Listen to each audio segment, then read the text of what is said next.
Alright, welcome in everyone. Let's continue with our playthrough of Rosewater. We're on day 2. I'm not sure how far we are into the game. I mean, we've done like a bit over 4 hours on our first stream, so it's probably gonna be a few streams, like probably 4 or maybe 5 streams, depending. Probably around 5, my guess. Like, knowing like how I play, I mean, the previous game, like Lamplight City, took me 5 streams. Well, 4.5 streams. The last one wasn't a full stream. But yeah, let's continue. See where we left off. I think we were trying to get this thing open here.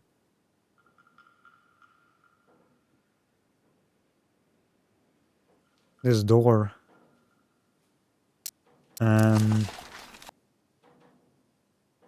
Basically, what we're like trying to do in this game right now is we found a bunch of people, and well, one of the 2 people asked us if we wanted to join in to find this guy's like secrets, you know, Dr. Clark's stuff and treasures, whatever stuff, you know. And that's basically what, you know, what we've been doing so far. I mean, we got in his lab. That's his, like that's the Dr. Clark's lab. We're trying to find stuff in here, so that's why we're trying to open his door. I'm not sure what we already did. We got the toolbox. Got a wrench. Oh yeah, didn't the guy need something? This guy needed something. Hey, Phil? Let's talk. What about? Could you remind me what it is you need for your distraction? Some fertilizer. Some flammable liquid. Something I can use as my detonator's plunger. Got it. Okay. Right. Carry on. Well, we got the fertilizer.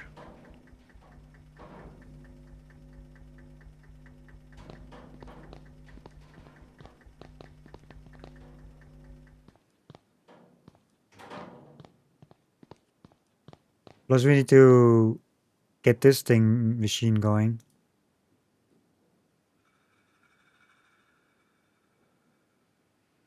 February upon what with P.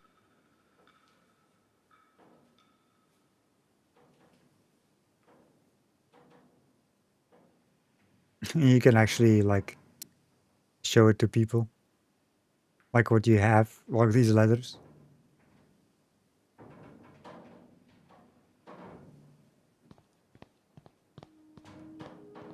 I do not understand why a man would want to keep something that almost killed him.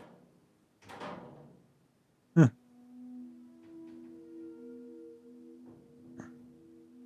Well, I got some Here's some fertilizer for you. Ah, excellent. Thank you. So now, what did you do with the wrench? A fine tool. Yes, it is a fine tool. We need to do other things. I will stay in here.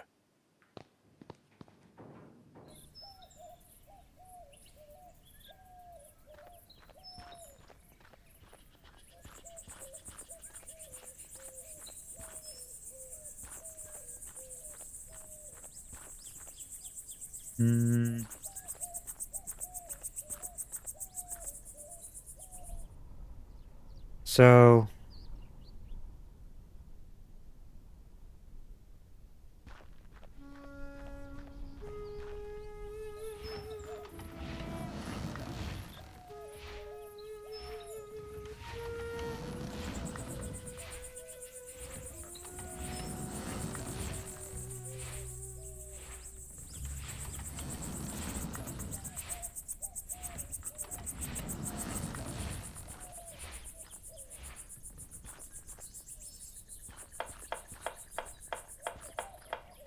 All good with you, Nadine? Yes, thank you. They're busy. Hmm. Full of grain, but this isn't much use with a wheel missing. Handle still looks good, at least.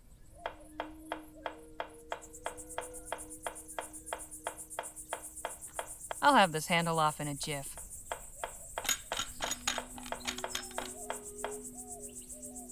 I guess we got a handle now. Formerly used to pull a wagon.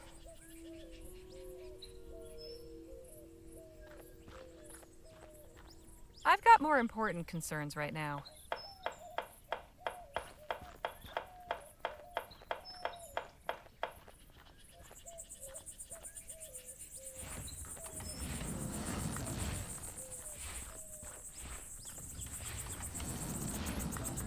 I don't think we have anything else around here.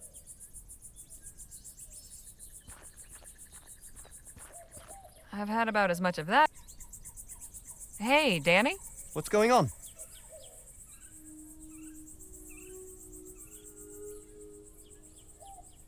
So, where did you learn to shoot? I used to know some folks that were handy with pistols. They gave me a few pointers and I just sorta picked it up.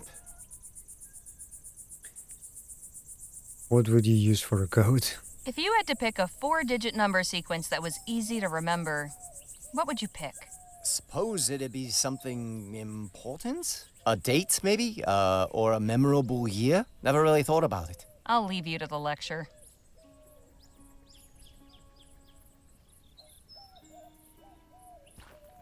Could we have a word in private, Jake? Sure. What's on your mind? I got a theoretical question for you. Shoot. Say you needed to come up with a sequence of 4 numbers. What would you pick to make it easy to remember? Hell, that's easy. 1817. That didn't take you long. It's the year I broke my first filly. If you get my meaning. Not something one forgets easily. Right. I'll just leave you to it then. Alright then. It's kind of funny. Yeah, Best not to interrupt. you can ask about stuff like that.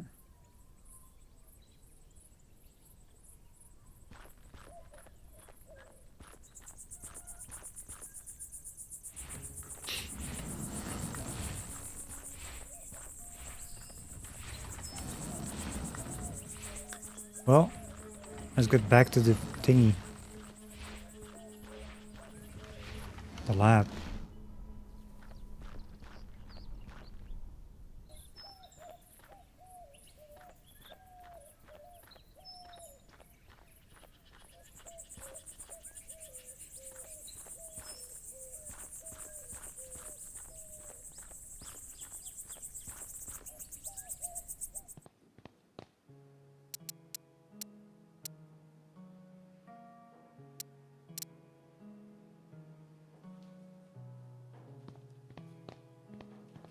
Hey, Phil?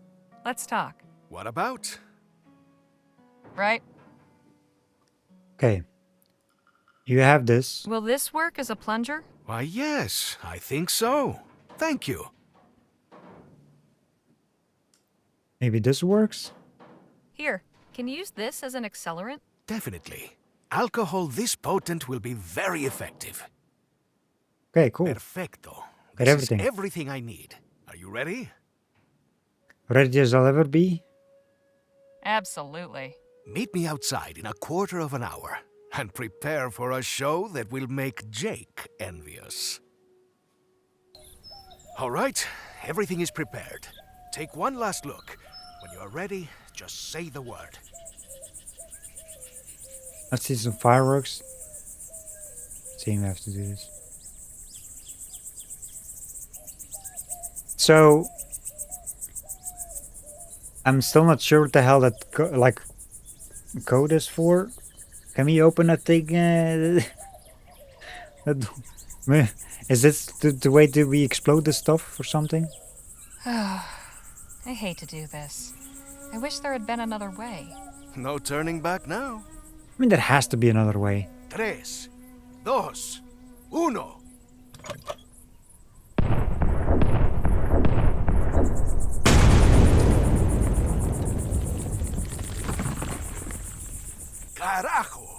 was beautiful. Now, I suggest you get back to the commune and find whatever it is you were looking for. I will meet you and the others by the railroad tracks when you are done. Like, There's gotta be something in here that will tell me what happened to Dr. Clark's money. what is it? Blew up Dr. Clark's lab.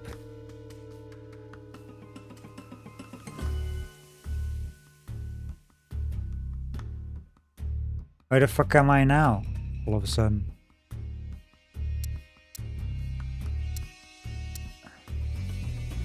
Okay, so I'm gonna do a save here. I'm gonna load here.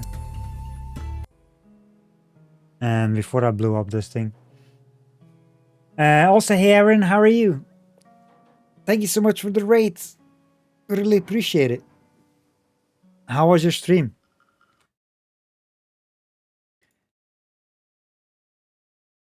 Hope your stream was well.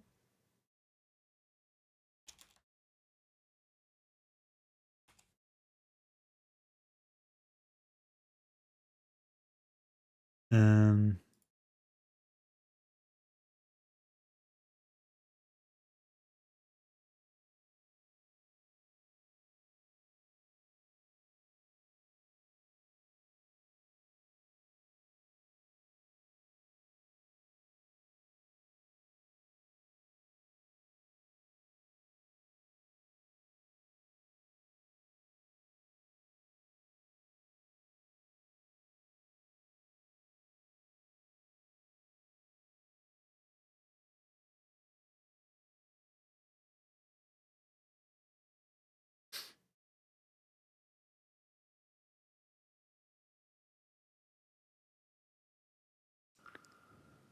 yes, I am still here. I was just checking something real quick. Freaking thing, like my second monitor is lagging, so I don't see the messages straight away. Because I hate it. There we go. Well, I have to minimize sometimes.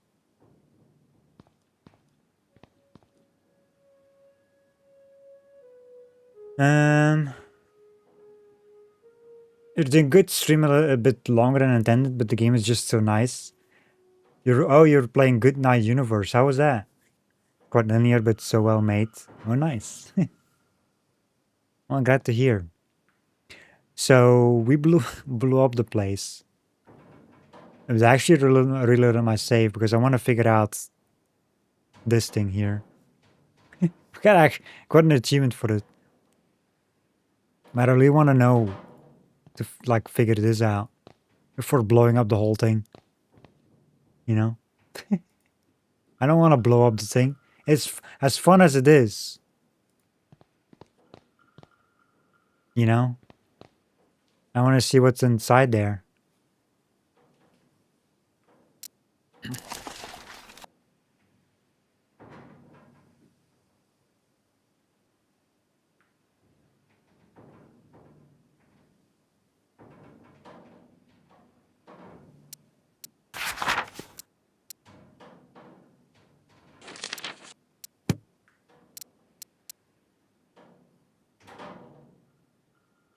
February 12th, 1850. Dr. Clark, I hope this letter finds you well. Upon hearing news of the reactionary and ignorant ban our leaders have seen fit to impose, my thoughts went to you and your thankless labors in the wilderness. When they hounded you out after the expo, and I wouldn't be surprised if Leroy's cronies sabotaged your display to discredit you, you were undaunted. After enduring such a trying year, I know how much building that lab out there meant to you.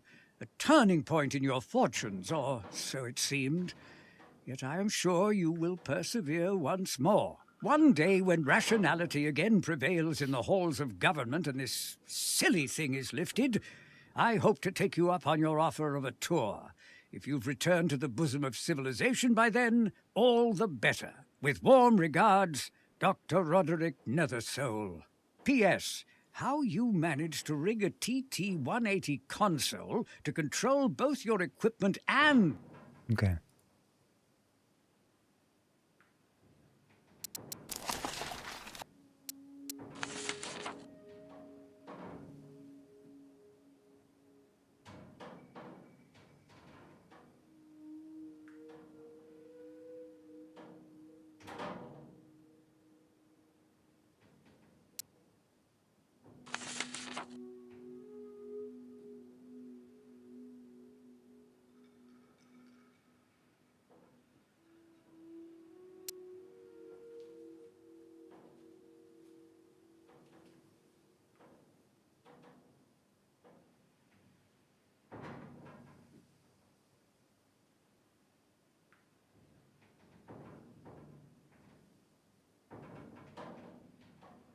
Hmm.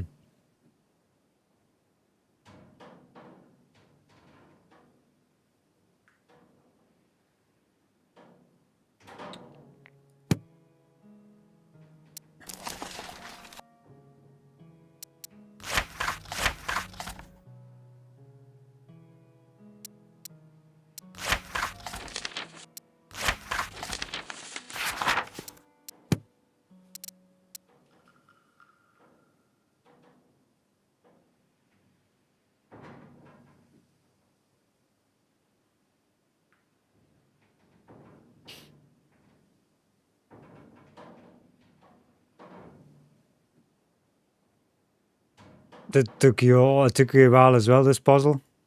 See, here's the thing, though. I actually made a save before. I made a save, so I blew up the place. Like I didn't. I was like, okay, you can actually blow up the place for distraction, but then you cannot get in here. So I was like, nope, reload. I want to get in there. I want to see. It's like, you know.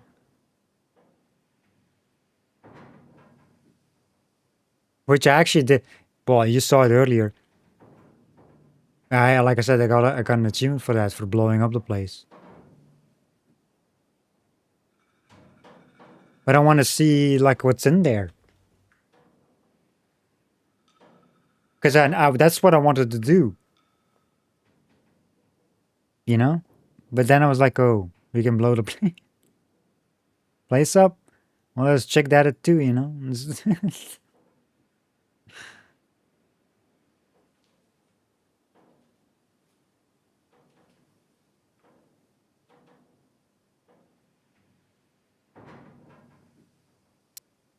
I cannot talk to these people anymore, I don't think. I know that we're talking about I will stay in here. numbers and shit. About...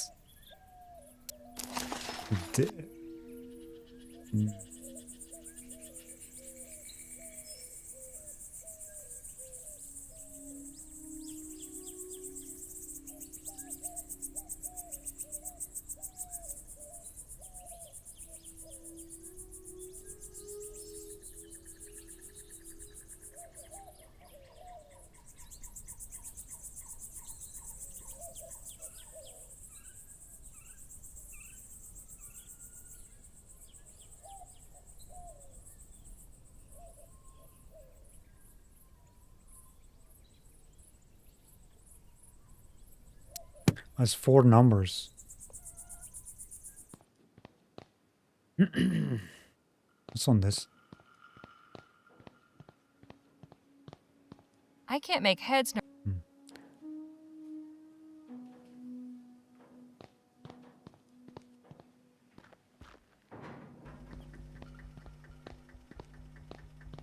I don't think this thing has anything anymore. seems to be working. Yep.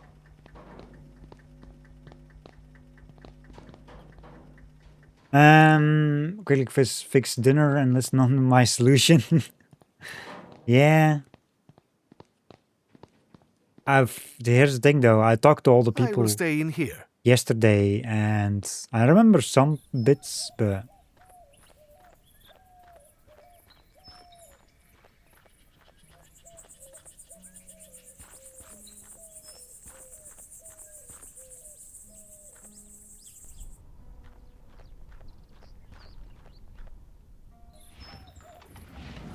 I'll say, hey, Fox. How are you?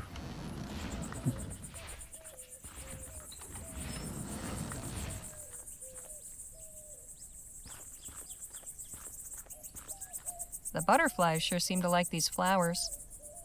Hmm. They're really fond of... I kind of like. He's listening to the lecture. They seem enthralled.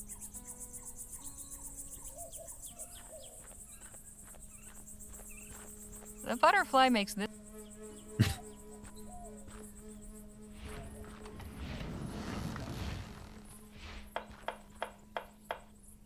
I've got more important... Yeah, these guys don't want to talk to me anymore. They're busy. They're All busy. good with... Yes.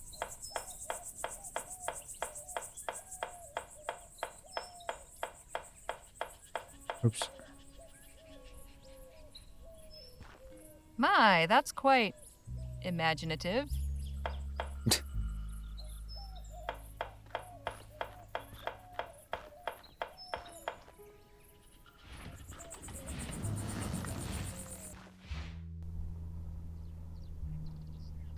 I don't think there was anything here. No.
I will stay in. Yes, I know you were staying here. God dang it. Let me go check out the thing again. This place here.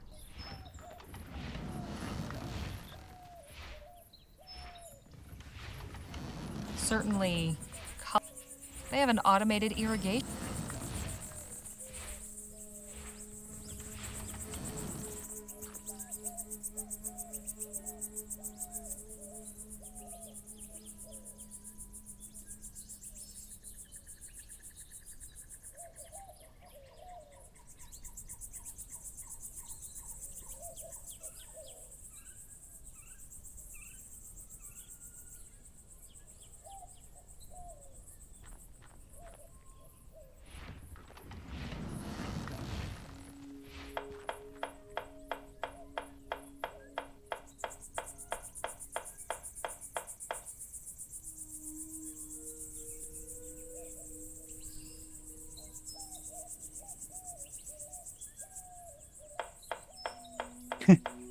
I mean, you can actually do that.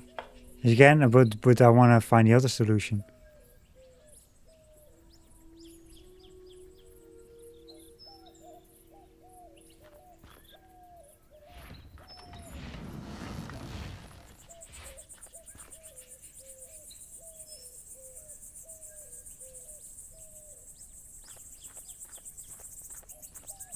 The butterfly.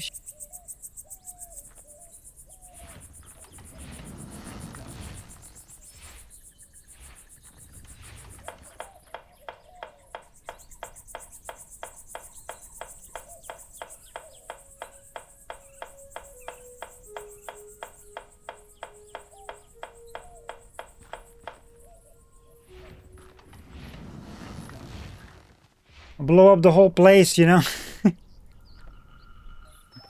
I'll say that. God dang, can this thing stop lagging? Like, why is it lagging?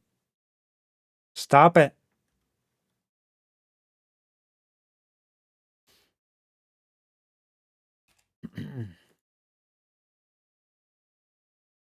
Don't fully remember what the solution was, but I think you already have everything to figure it out. Well, it's not an item.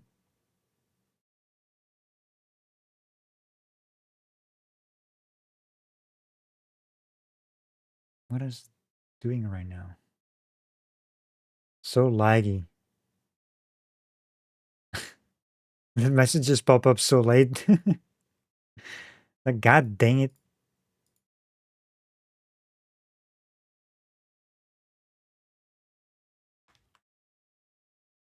God dang it.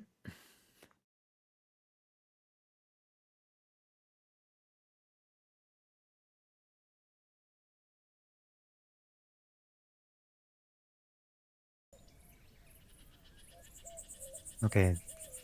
Think it's working again?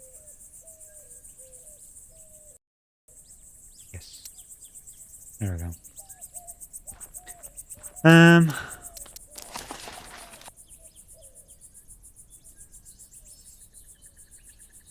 I know they mentioned a lot of, like, a few things, these guys, but I forgot what it was.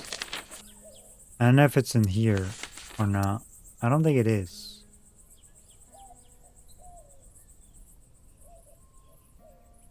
Or maybe it is. Actually, let me... Because it's like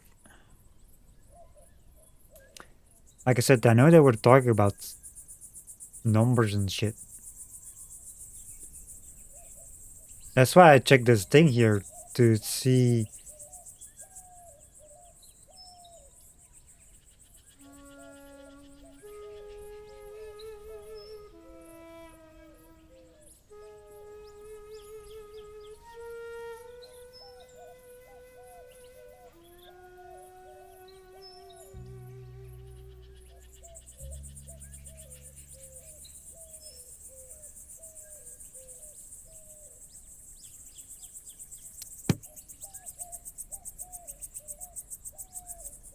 Well, like I said, nobody has any dialogue anymore, so...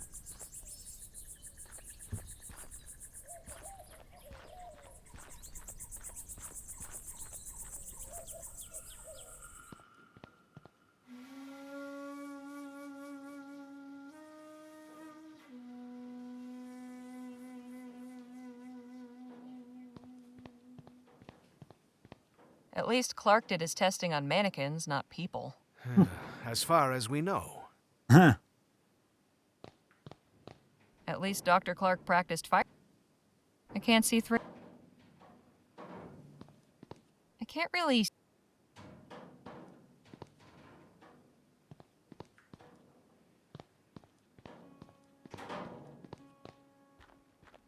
I love how the other guy just follows.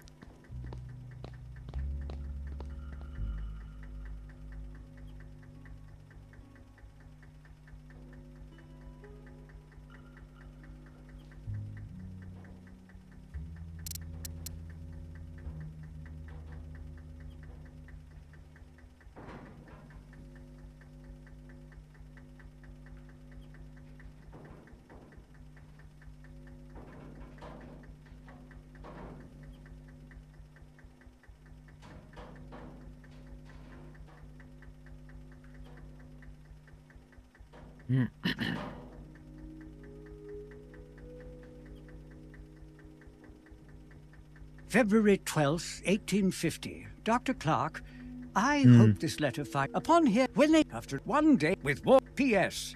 How you managed to rig a TT-180 console to control both your equipment and door mechanisms still baffles me. My...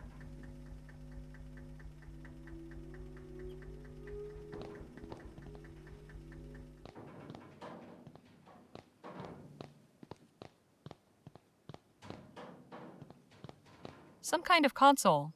Seems to connect to a few things.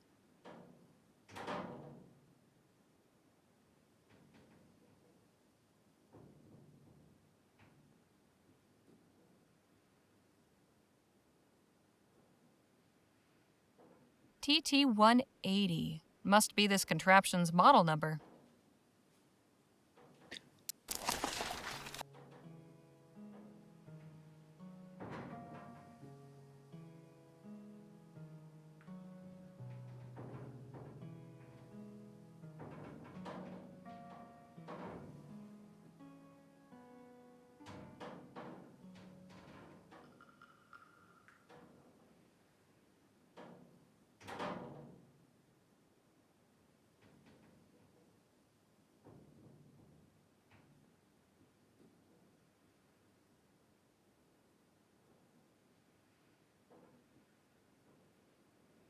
I don't know why it is. This is like... this thing here.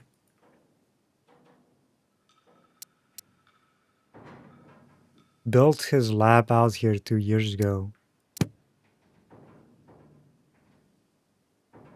That...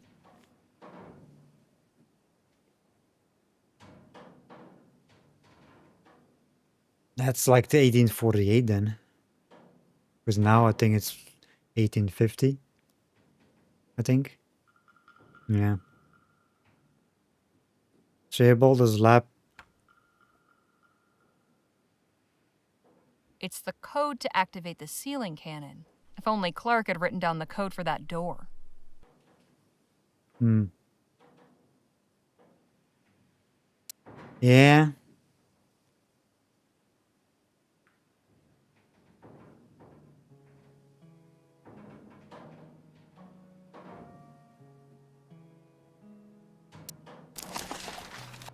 I have a feeling it's something to do with that, what I'm reading here.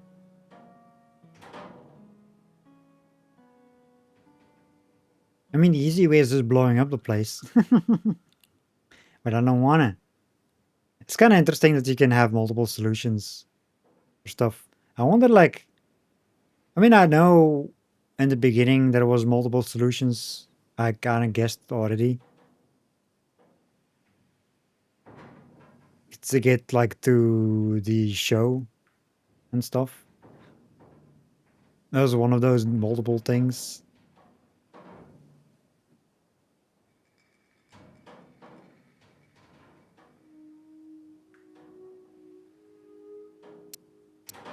What did you do, Aaron, on that one to get to that show to to talk to Jake? I punched the dude in the face.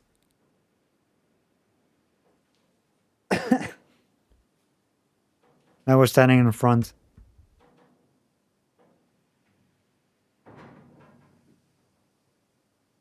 I'm gonna try something here.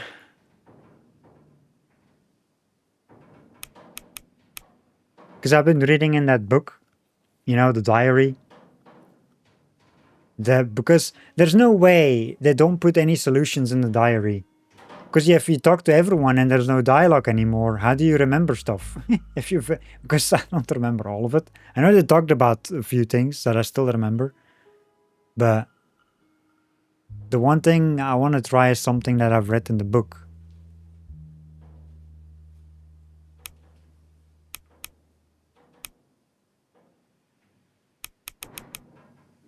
God dang it.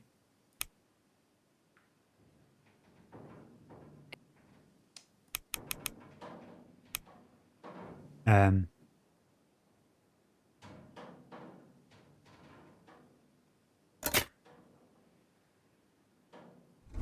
Fantastic. Nicely done. Well, nothing horrible came out, shall we? After you. so it was the year he built this place. Well, he made this place. That's what I've been reading in the book here. Because at the end here, built his lab out here 2 years ago, which is 1848, because now it's 1850. And they put this twice blessed year, like, in quotes. I was like, why would they put just that in quotes, you know?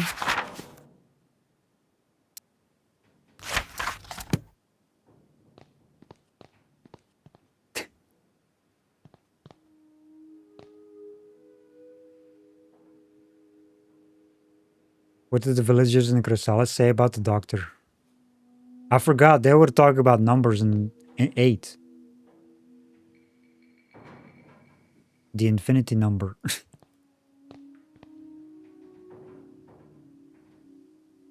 Lots of 8s.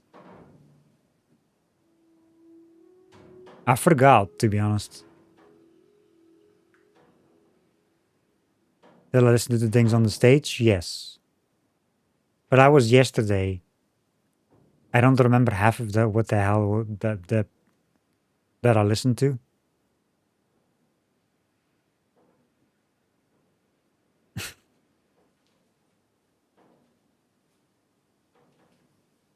But you cannot listen to anything anymore. That's the thing. There's no way to check again.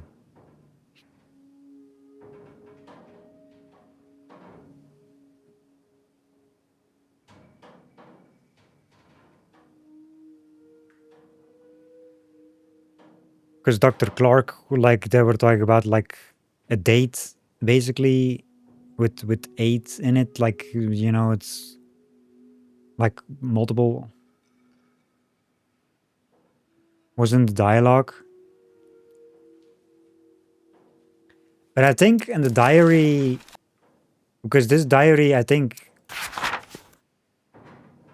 what has been like written here is basically a lot of like a bunch of information that you get from stuff from the people.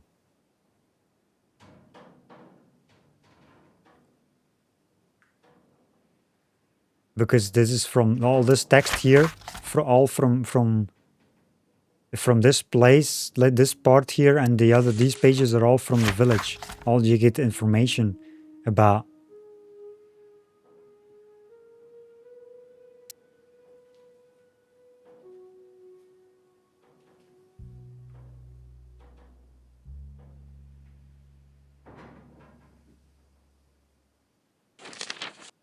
Yeah, here. That's where I got the idea from to put in that code. this last thing here. That's where I got that information from. Like I was like, there's no way this cannot be it, because they put stuff in, first of all, in quotes here as well. And 2 years ago and stuff, and the multiple things that I've read here. I was like, they put information in the diary as well, because all this information is what they've been saying.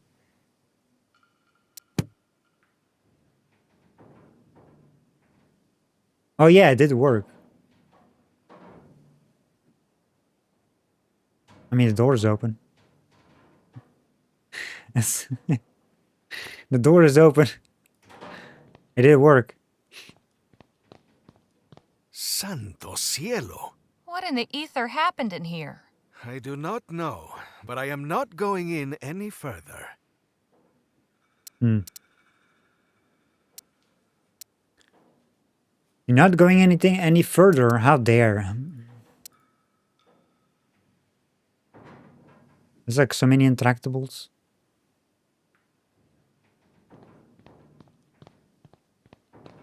Ripe and juicy tomatoes. I was How gonna can say, they grow without any soil? Easy. Devilry. why are you going all the way over here to? These mannequins are disturbingly lifelike. This one's posed like it's reaching for something. Clark's research involved playing with life-size dolls? Que locura!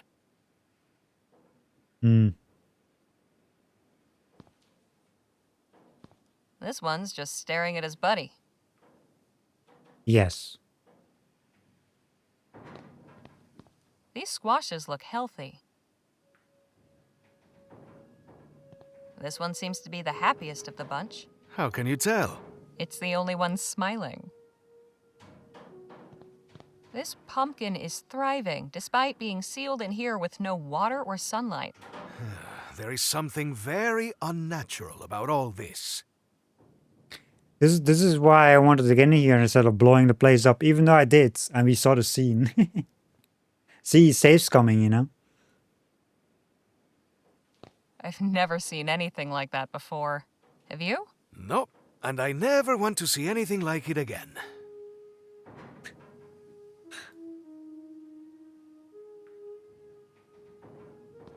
This one's missing its head. I wonder how that happened. I can die happy never finding out. I did that in Lamplight City as well. Because I didn't like my outcome with some things. I was like, no. Some huge don't green like it. bean pods. These squashes look healthy. Completely overgrown. Probably for the best. Ripe and juicy tomatoes. Oh, the only thing that's left is this thing here.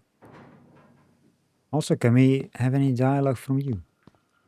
Before we interact. Hey, Phil? Let's talk. What about? Oh, that's just Right. this distraction thing. You know, get our stuff That and then mannequin's head fell blow over it. here, and and has been wrapped up by a tomato vine. You know, it was like, I can go in here now, right? But I can still blow up the place. I guess. Oh, maybe not. Well, then again, I can, if I give him the stuff.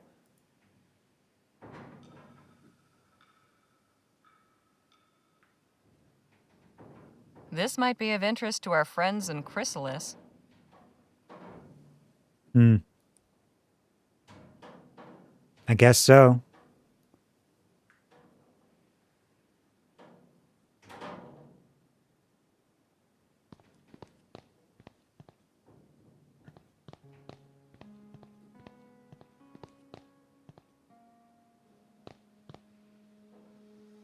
This is easily one of the strangest things I've ever had in my possession.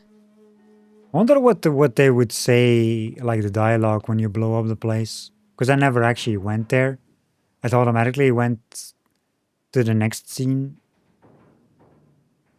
Skipped like straight into that building.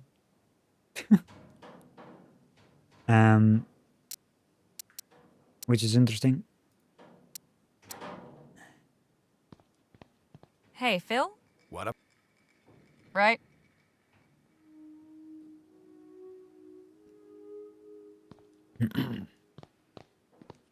I will stay in here.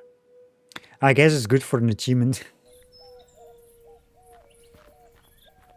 It's like 60 something amount of, it's like 60 plus achievements on this game, which is crazy.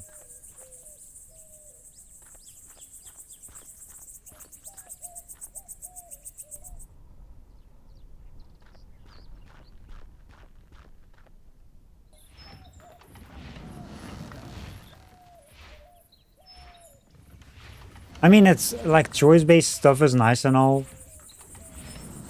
but I still prefer the classic way. Is one thing and that's it. one solution that you never miss anything. You know. Same with ending. Lamplight City was one of the worst.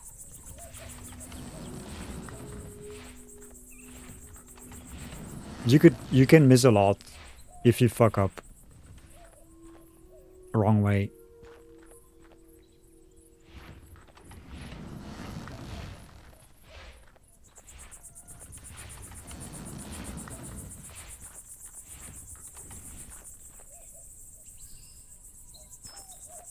We're gonna chill here for like half an hour. Well, I just got the things now.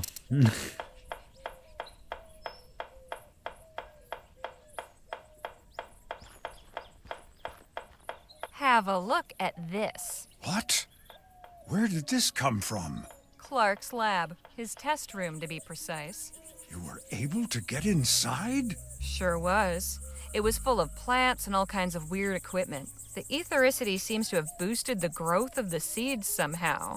It's like a jungle in there. I cannot condone your reckless disregard for the sanctity of the laboratory, but I also cannot deny the importance of this discovery. I must alert Emissary Paul immediately.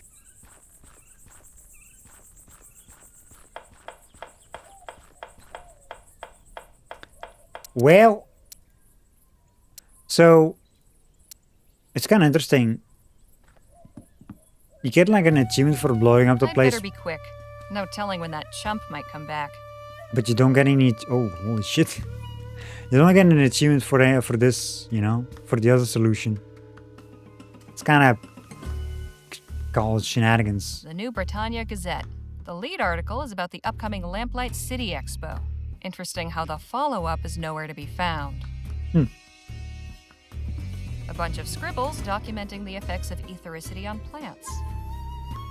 Some notes documenting the effects of ethericity on animals. They're signed by a Juliet Montgomery. Must be nice to actually be able to understand this stuff.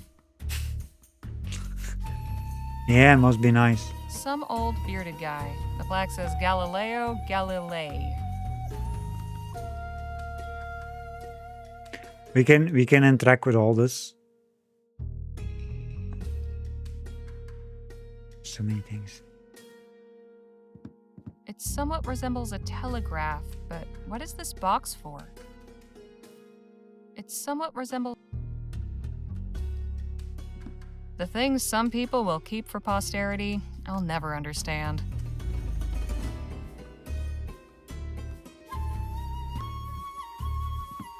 I can What poke. in the hell is this supposed to be? Didn't do anything. Probably for the best. It's full of cloudy orange liquid. Damn, that's got a kick to it. So many cabinets in here. Poked all the things. Lots of extra glassware. Nothing I need. Yeah. Oh, we can. Nothing but empty vials and flasks.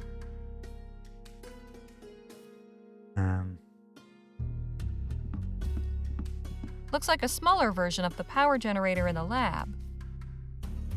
I can mess with it. Who knows what goodies I might find in there? Lots more books, mostly about technical subjects. Nothing that would help me locate Clark's stash, though.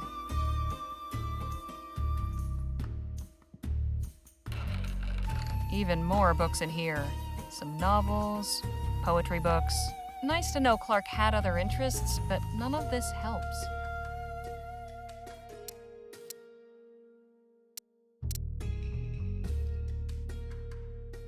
The clock's not running. Must have something to do with that machine. No effect? That didn't do much. No. I did not.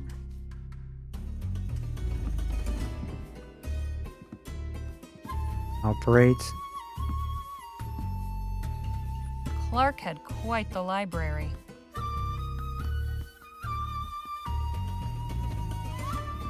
More scrawled nonsense. Why would they keep this?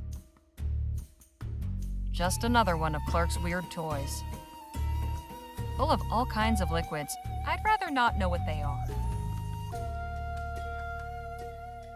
Only one way to find out what's inside. Bottles of different colors. Nothing helpful.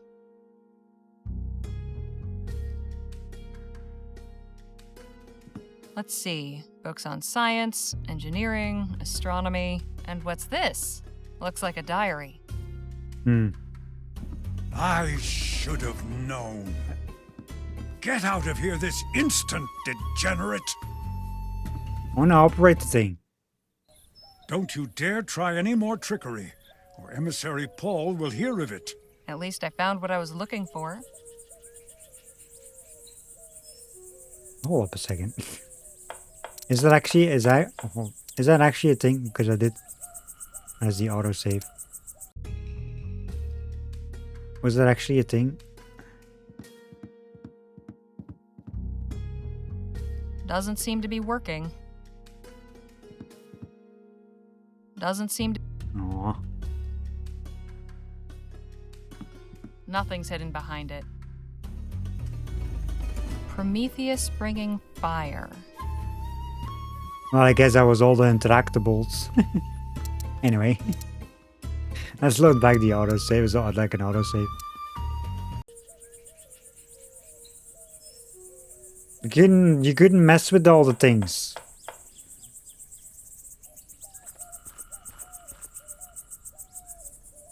I should probably get out of Beardy's sight first. Oh, man.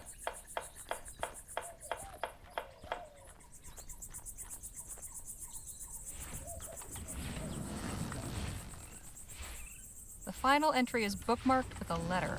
Definitely worth a read. But first...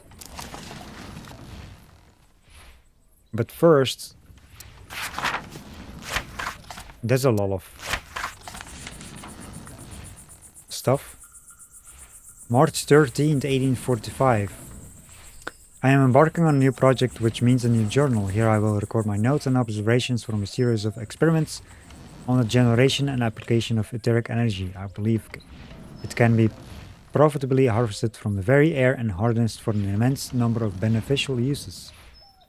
I see the streets of Lamplight City aglow, not with the smoky flicker of flame from burning costly oil, but with bright etheric light from lamps that never need fuel.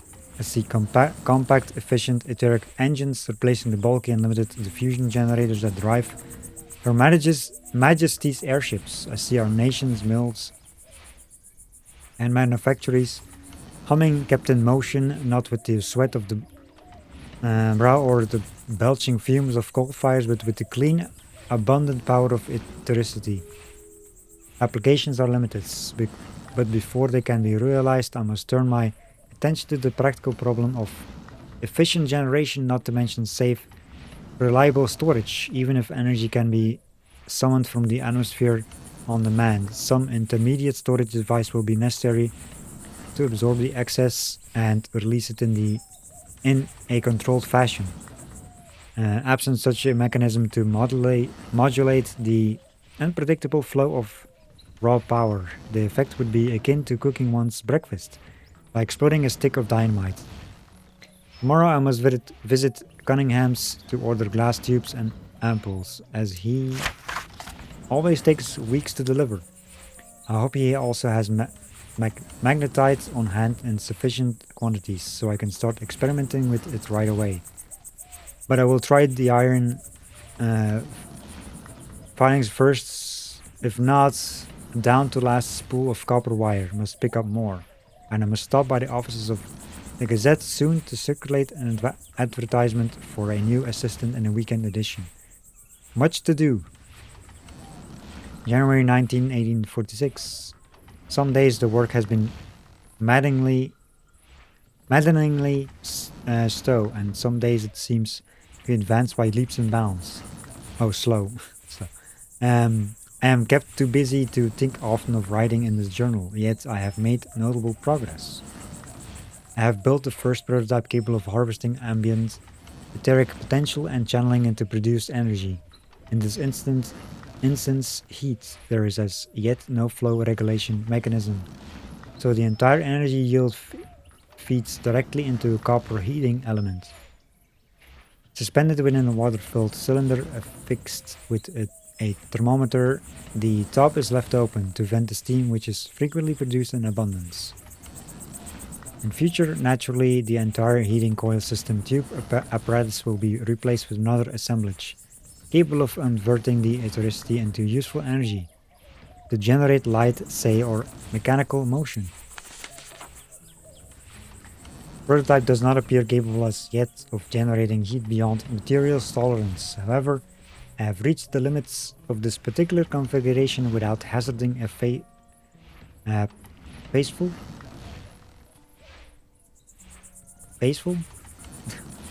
of superheated steam and shattered glass. I cannot say with confidence, even now, that a random harmonic flux in the atmosphere could not cause a sudden spike of etheric energy that would produce such a result.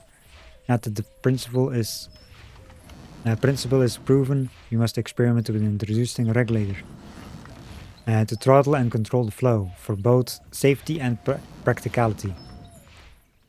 There remains the not inconsequential matter of funding.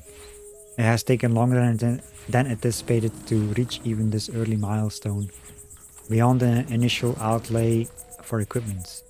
I had not accounted for the necessity of covering rent on the old Turnbull Street storehouse, nor the wages of my assistant, Frank, for so long a term. I have already removed from Mrs. Gladstone's modest but comfortable lodgings to the garret over the storehouse, a move which has proved economical as to regards both money and time, if rather less satisfactory in the matter of boards. I fear I did not give Mrs. Gladstone's Sunday roast quite the credit I now realize, and one of them was their due.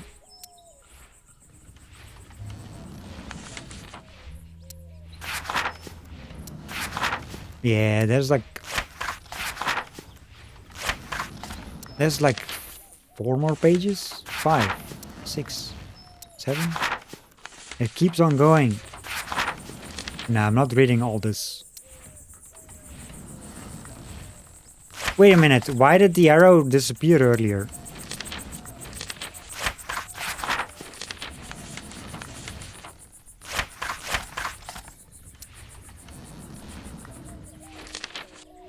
Let me read it quickly. I mean, we read 4 pages or something. There's like way too many pages. I want to read it, but maybe not allowed. There's too many. Let's do it. Oh, you could people. Well, my camera is above me. That part. Yeah, I want to read it quickly. Like go over it quickly. Let's see what this journal says. You know, well, diary, whatever.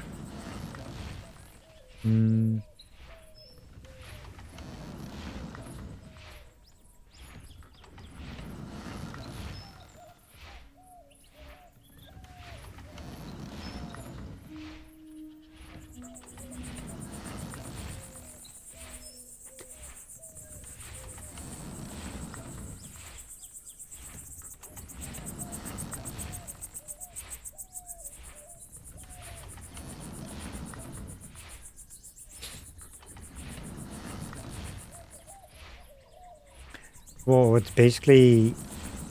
Oops. That's the wrong button. That's basically what's behind my camera. So if people want to read it, they can always, you know, pause it and stuff. Like at least on the vault and whatnot.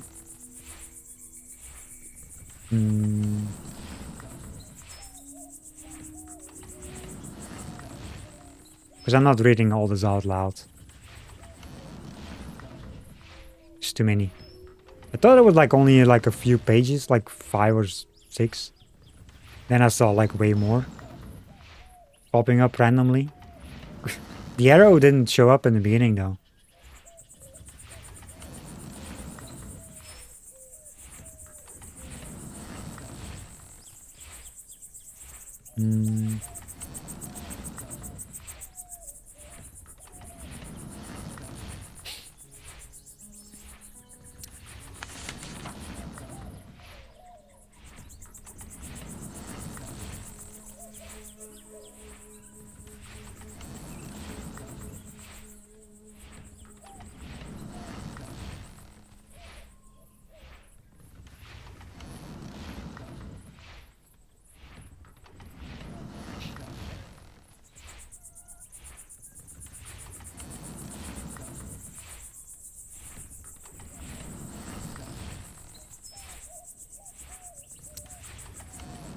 Frank, poor Frank.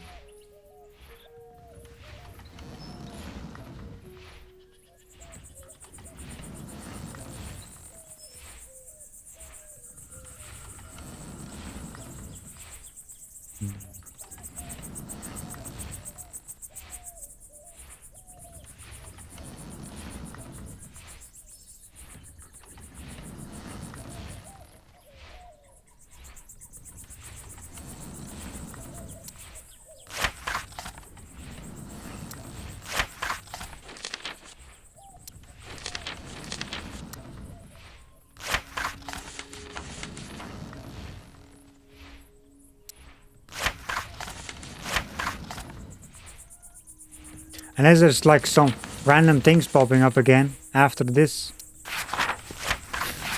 There's like a lot of pages, it's insane. That's why I'm going over it quickly.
Okay.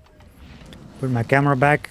Okay, I removed my camera because, like I said, if people want to read this on their own speed in the vault or stuff. On stream they can too, but gotta be subbed and stuff, whatever, to even pause it. There's way too many pages. What the fuck? February 9th, 1850. That's only 9 months ago. Clark, I have a business proposal. Relinquish that dusty laboratory in the middle of nowhere. Come to El Presidio. You may stay in my suite at the Jolly Good Club. My Orem Star membership and military rank afford me certain privileges. You will be furnished with the comforts owing to a man of your intellect and accomplishments. It's signed L. P.S. You needn't have any concern for your valuables, as there is ample secure storage in the room. One of the aforementioned perks. Interesting.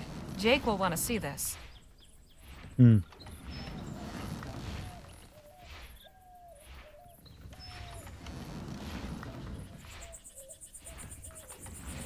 already gave the fertilizer to the guy. now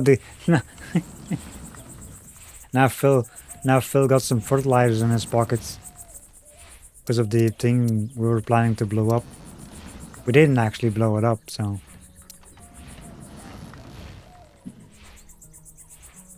I think we can still do that.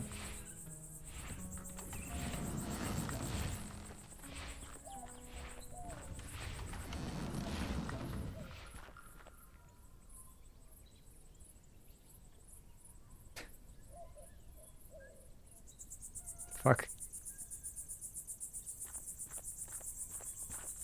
He's listening to the lecture, and I've got nothing to ask.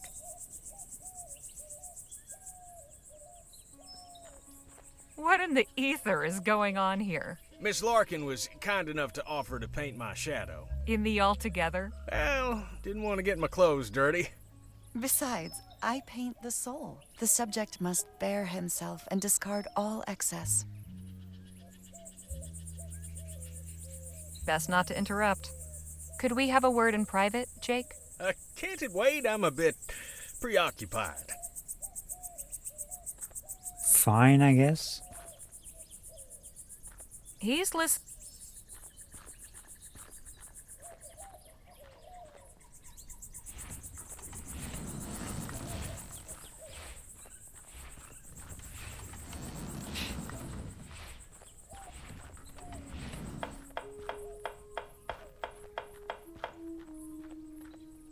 All good with you, Nadine? Yes, thank you. You still talk to this guy? I strongly suggest you get out of my sight. I guess not.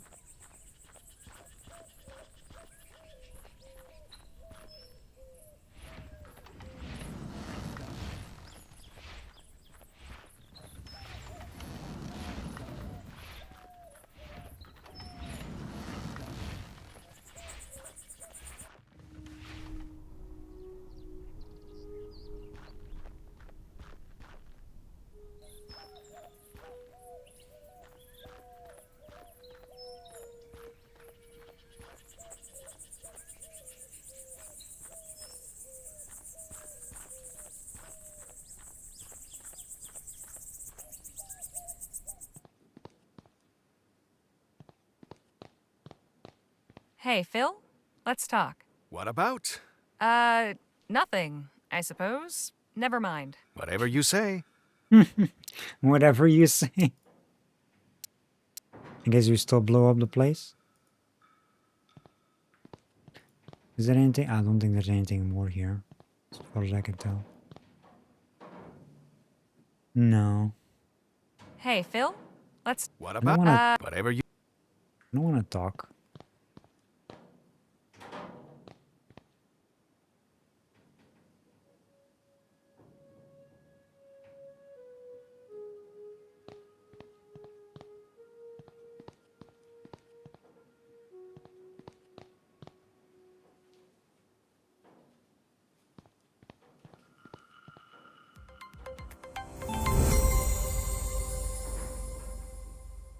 Hey, Enter, how are you? How are you doing? Welcome, everyone. Thank you so much for the raid. Really appreciate it. How was your stream? And welcome in, Beardless Dane. I hope you're doing good. I hope you're doing good. Does this thing still work? I wonder.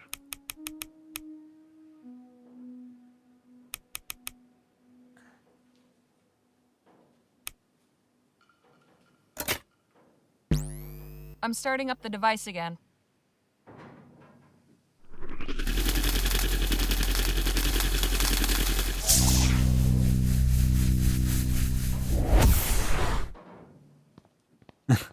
Hero is back now. That's just on displays. There's not really anything in here you can activate. That would be funny.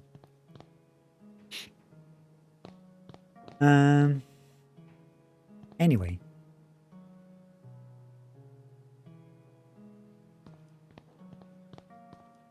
At least Clark did his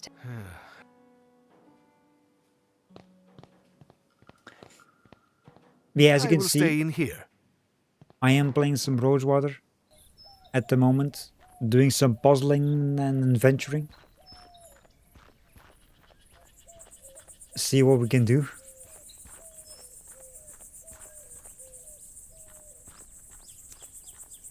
I might actually want to blow it up now. Just because.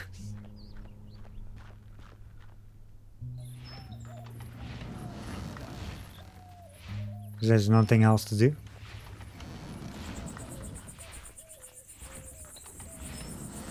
Yeah. This guy's busy. Could we have a... Best not to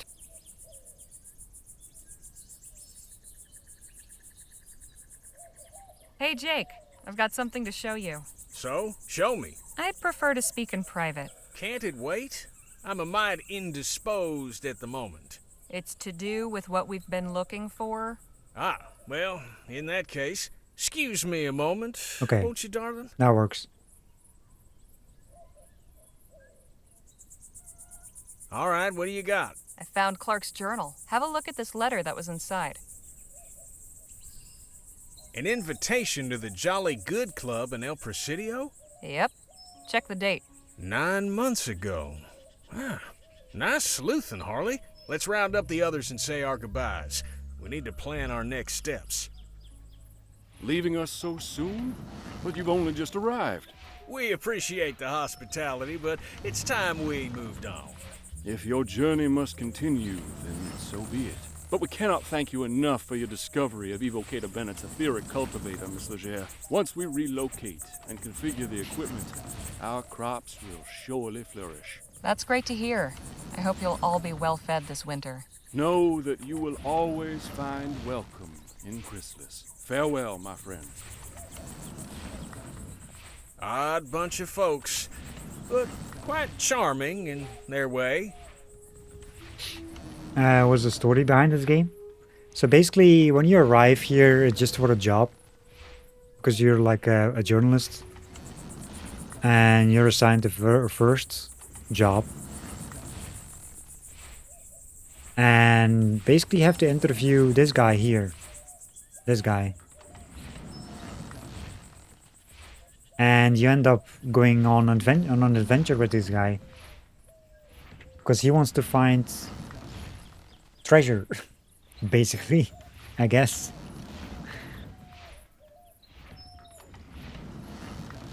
We're basically his bodyguards. Because, you know, we're good with punching. You wanted to have us with him, you know, in a way. And as like a scientist kind of guy, we're trying to find stuff from him.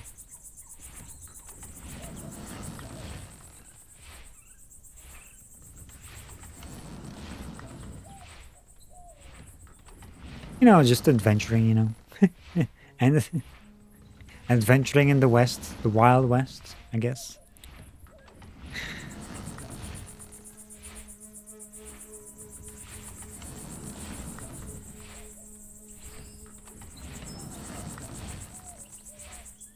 Also, hey Ginger, how are you? How are you doing? There is a strange kind of peacefulness about this place. That's a fine way of putting it. Anyhow, let's get to the crux of the matter. Harley turned up Clark's diary. More importantly, I found a letter inside inviting him to the Jolly Good Club in El Presidio. It was dated 9 months ago. That's right about the time he disappeared, isn't it? It is indeed. I'd say it's obvious that the good doctor accepted the invitation. And took his money with him? Well, it ain't here or in his lab. And what's that postscript in the letter say, Harley? You needn't have any concern for your valuables, as there is ample secure storage in the room. Don't get much clearer than that. This isn't Fallout 4. No, it isn't. And you won't see any Fallout over here.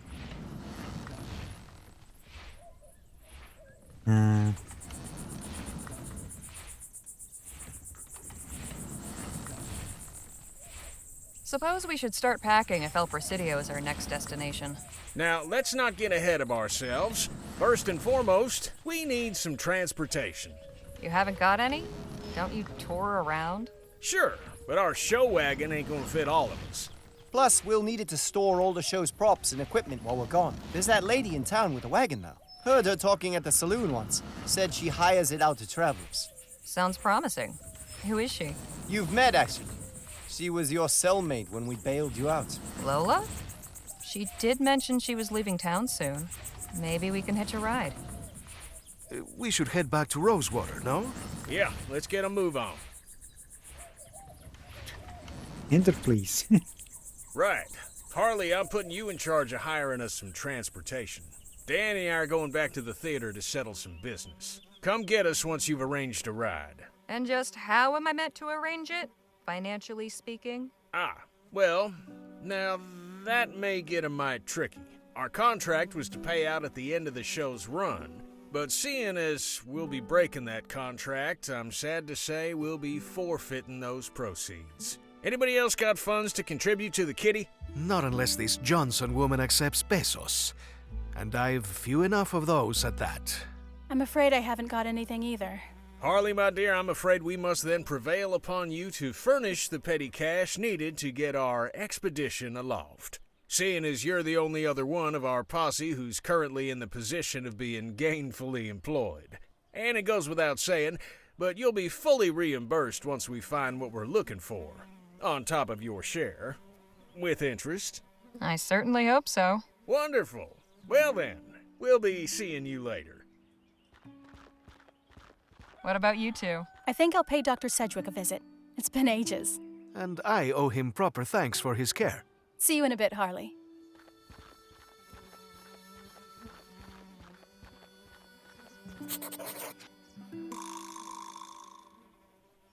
Diary updated.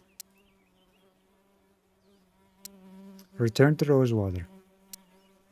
Let's see. What do we got? Back in town. Phil and I finally got to look behind the locked door in the lab. I almost wish we hadn't. Scene we beheld I can only describe as a tangled, vegetable, last supper for nightmarish homunculi, all gone to seed. It appears exposure to eccentricity somehow stimulated the plant matter and induced it to grow, even without soil or sunlight. If they can manage to rejigger the equipment in there without getting anybody killed, the good folk for Chrysalis just might have a solution to their crop failure problems.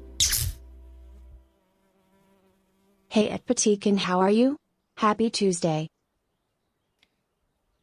And we got a resub from Bueller.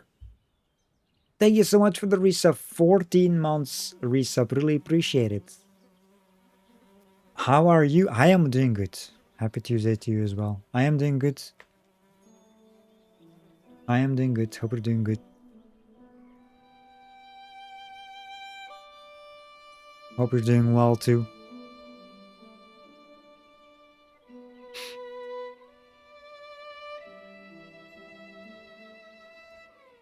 Let's see. At the very least, the idea proved distracting enough to afford me a snoop around the archive they made of Dr. Clark's things. I knew they must have something good stashed in there, and I was right. I discovered the lead as to Dr. Clark's whereabouts in his diary, which enclosed a cryptic invitation to a jolly good club in El Presidio. So you are bound for El Presidio as well. There is only a small matter of transportation to arrange. I am told that Lola Johnson has a wagon for hire and is the person to see, which presents us with a problem. Since she was last seen cooling her heels in Sheriff Gamble's lockup, I'll have to find a way to spring her and hope thereby to engender some feelings of gratitude, or we're going nowhere.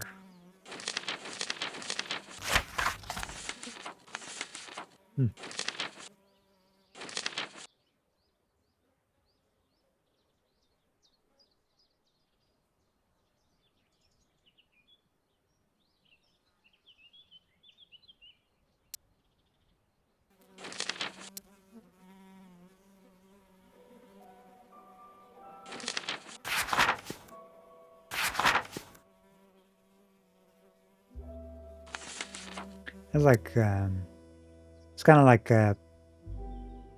parts of the chapter, like is like checkpoints and stuff. Like you can see it here with these.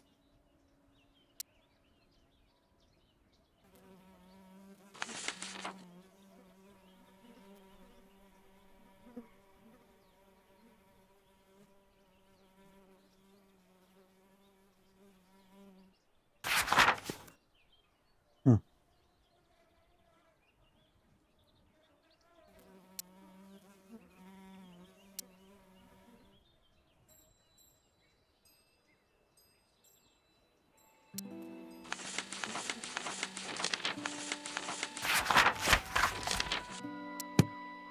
Anyway.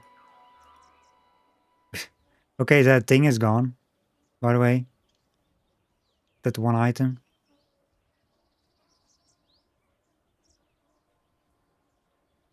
I guess we don't need it anymore. The fertilizer, I'm not sure about because we gave it to him. I guess, I don't think we ever needed that either, probably.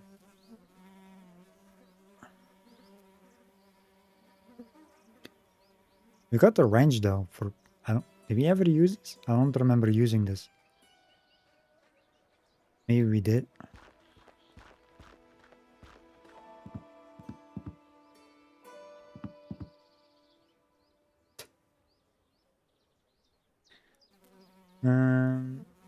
Also, you're doing good as well, Wheeler. Nice. That's nice to hear. Always nice to hear.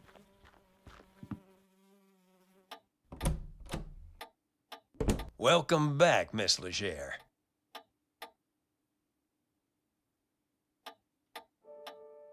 This one item is gone.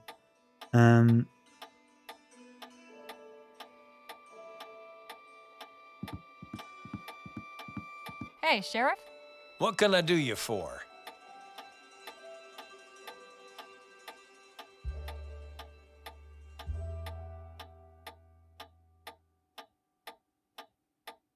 Can you tell me about Joan Gallagher? Whew, I've yet to meet anyone with a more fiery temper.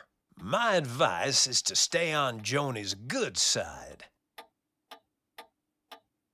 Is Doc Sedgwick on the up and up, or is he one of those frontier quacks? Oh no, Doc Sedgwick's tried and true. Well, he saved the town from a yellow fever epidemic just last year. The Doc's pretty much the glue holding this town together. Leastways, that's what he's fond of telling everybody. What's the story with Gentleman Jake? Which one? If even half of them are true, he's a lion among men, a real Western hero. But you can catch his show while he's in town and hear it straight from the source. I saw a lady coming out of the saloon earlier. She was older, fancy looking, sounded old country. Any idea who that is? Can't say it rings any bells. Wonder what someone like that'd be doing in Rosewater. Did you ever meet Dr. Bennett Clark? No, he only came into town every couple of weeks, until the Ethericity ban got handed down. And glad I am of that. I have no use for any of that claptrap. All it does is spook folk, and sometimes blows them up. Don't suppose you've encountered a group in the valley calling themselves the Luminarians? The Lumo what now? Luminarians. They claim to be the protectors of Dr. Clark's artifacts. They've got a commune set up near his lab. Oh, come on now. You're pulling my leg. I'm serious. Well, so long as I don't get up to nothing in town, they ain't my problem. Thanks for the chat, Sheriff. Come back anytime. Hey, Sheriff. What can I do? Just saying. I see. Well, Just saying hello. Hey, Groofy, how are you? How are you doing?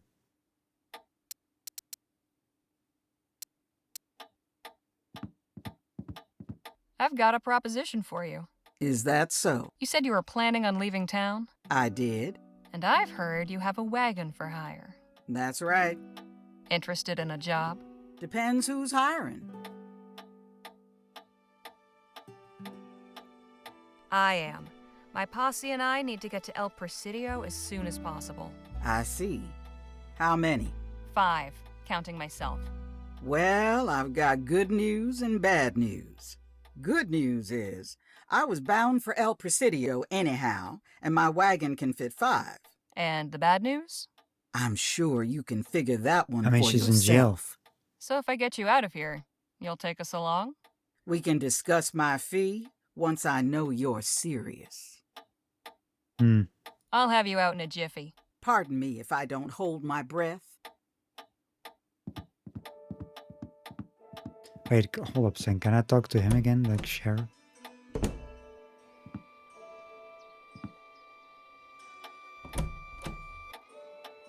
welcome back.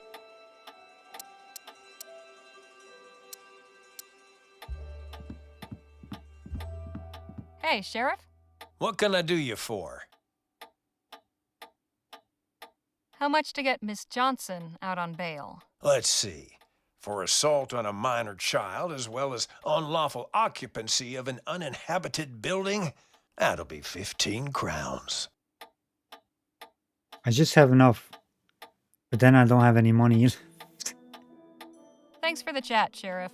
Come back anytime. I wonder if there's always multiple solutions, right? I think I totally pay because, see, I just have enough 15.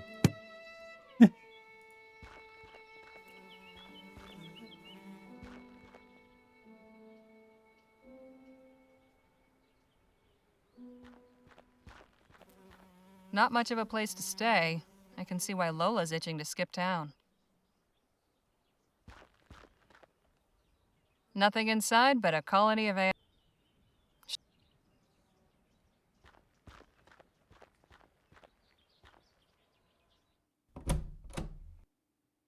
Ah, Miss Leger, it's good to see you again. Nadine and Mr. Marquez were just telling me how you all were acquainted. Please do continue.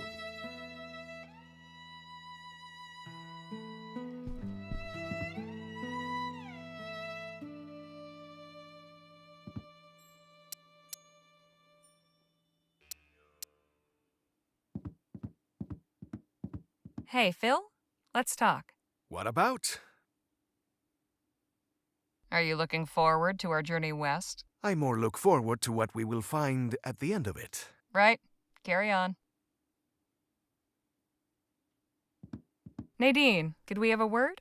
Of course. Pardon me a moment.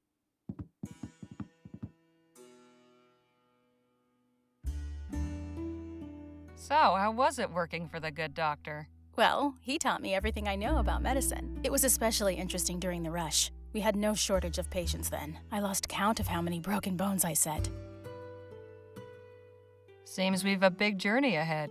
Are you excited for it? Yes, but also a bit nervous. I've never been beyond this valley.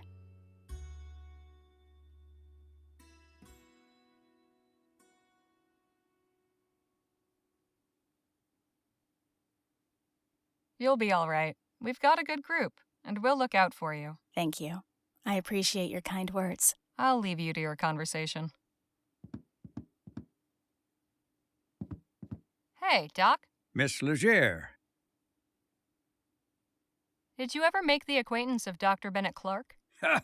Doctor. If that man's a doctor, then I'm Hippocrates. Shall I take that as a no? Miss Leger, I do not associate with lunatics and crackpots, especially those who recklessly cause the deaths of innocents. Now, let's not sully the good name of higher learning any further. Have you met any members of the Luminarians? I beg your pardon? They're a community living near the old Clark laboratory. Oh, those ethericity cultists. Yes, they do make their way into town on occasion. Sometimes the women come to me seeking certain remedies and prophylactics. And I've treated 1 or 2 cases of malnutrition. The desert is a hard place to make a home. Something about the old lab draws in the gullible and deluded. Lost souls searching for meaning. I'll see you later, Doc. Do take care of yourself.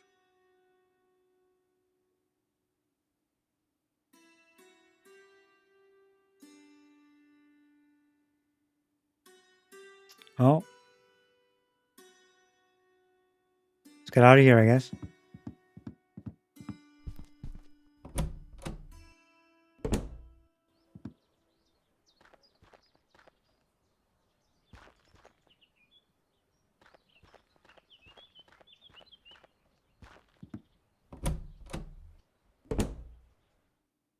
Good to see you again. Hi.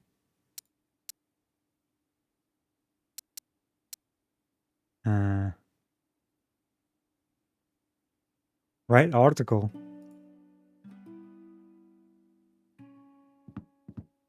Excuse me? How can I be of assistance?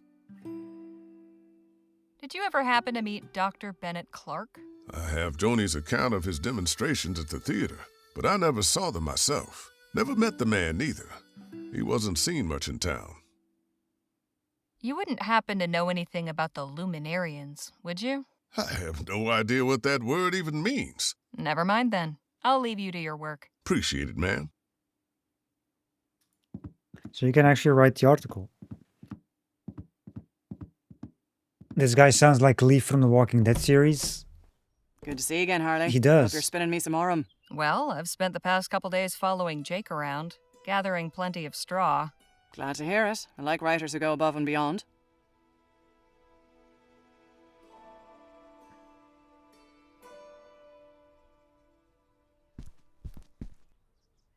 What do you need? Say, did you ever get a chance to meet Dr. Bennett Clark? Not personally, but I did attend one of his demonstrations at the Opera House back before the ban. The man knew how to put on a show, I'll say that much. Pity it all came crashing down in the end. Have you encountered the Luminarians? What in the ether is a luminarian? Oh, they're in the ether, all right. They're a community of folks living near Dr. Clark's old lab who have designated themselves protectors of his artifacts.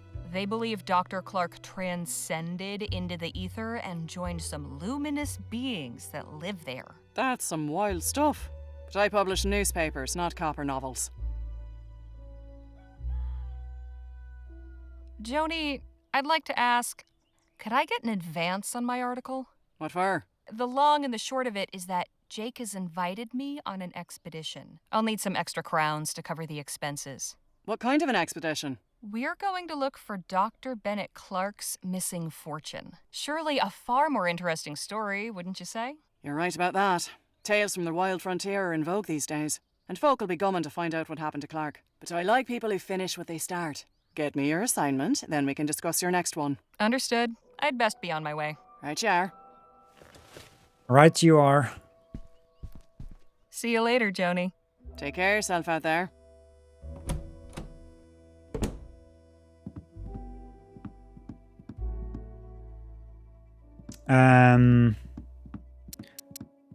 Oh, we can write the article. And we can check out other places as well.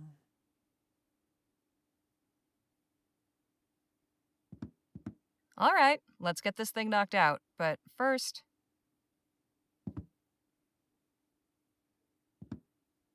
Okay, time to bring home the bacon. The big question, how to open?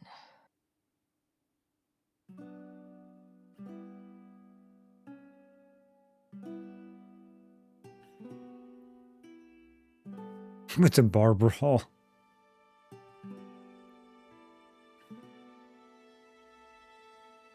I mean...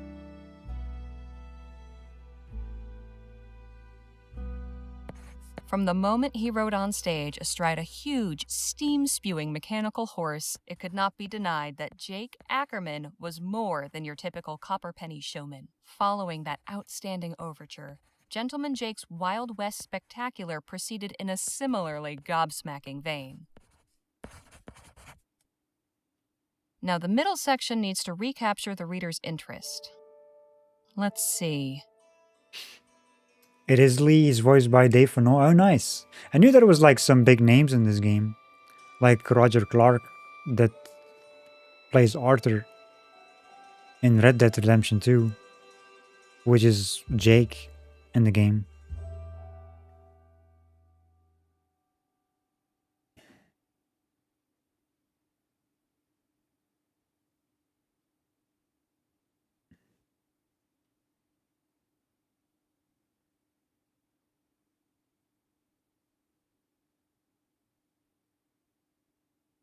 Hmm.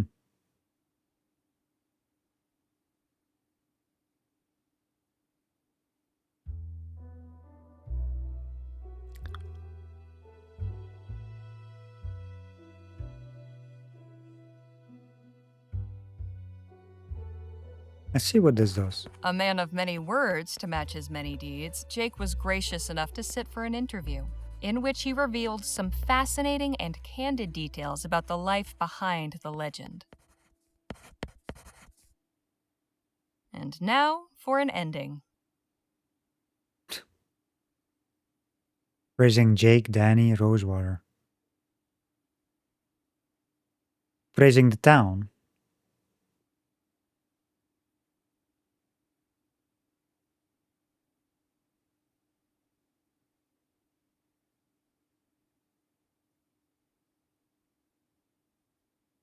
Huh?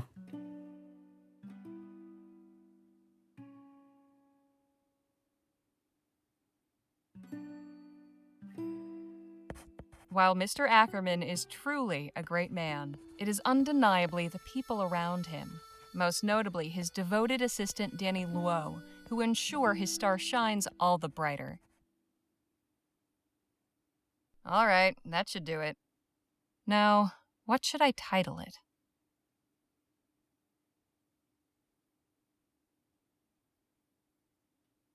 Untitled.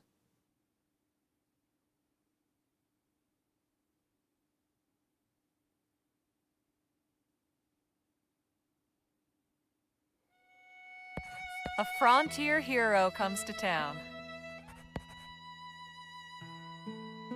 And done. And finished. I hope this is good enough. Well, we'll find out, I guess.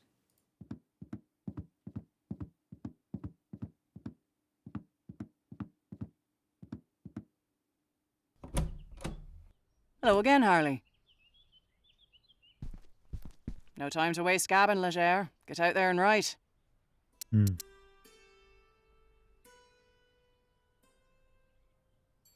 Here you are, Joni. One profile of Gentleman Jake, ready to print. Let's have a look. Probably shit. You know, writing the headline is normally the editor's job. Now let's see. Goodness, this account of the show is very descriptive. You've made me feel like I was there in the front row. This is good. You've kept it brisk all the way through. Not bad, Harley. Not bad at all. A few snips here and there and this will be fit to print. Here's your fee, as agreed.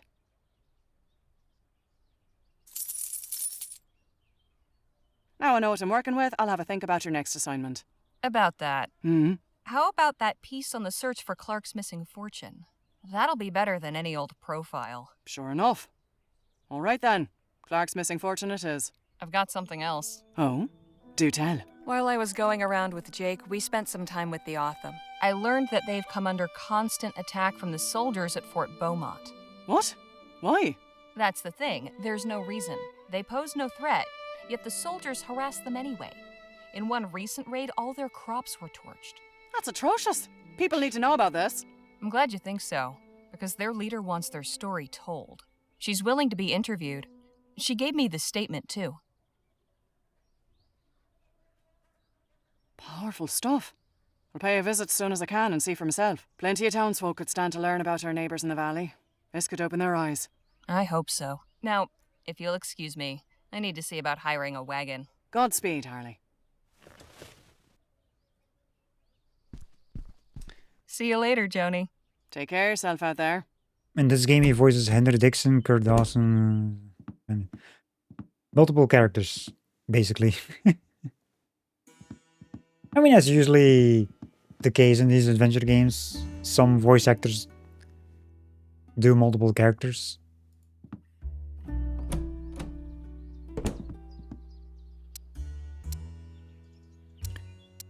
Before I continue, though,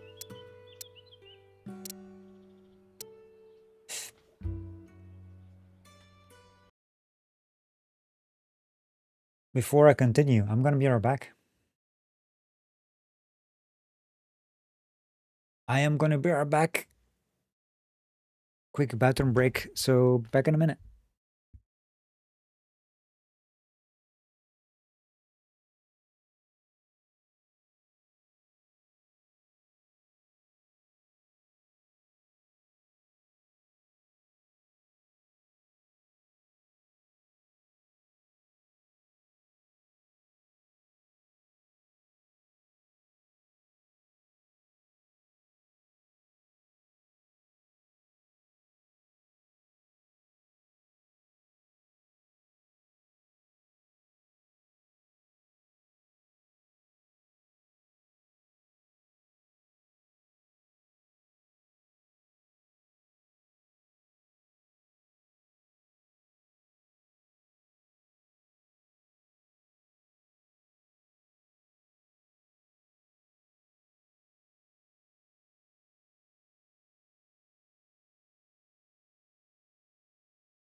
All right, we're back.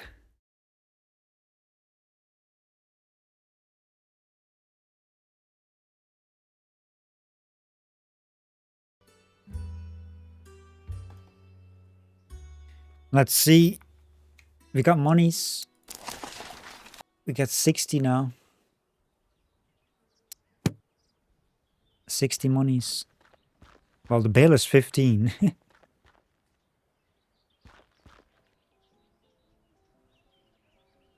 Wonder if there's like anything else we can do.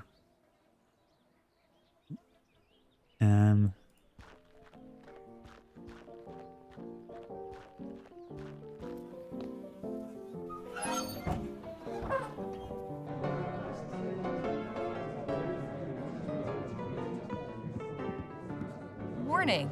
Watch the dang door. Signed, Management. Watch the dang door. It doesn't look like there's anything here.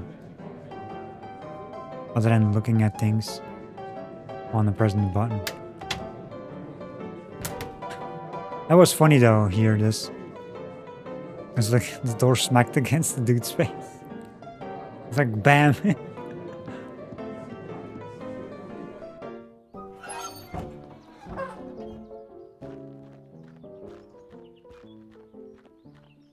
Too bad we didn't use the bottle.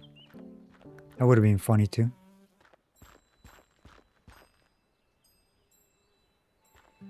This place is falling apart, but these stone tiles were nice. Once. No, didn't we pick up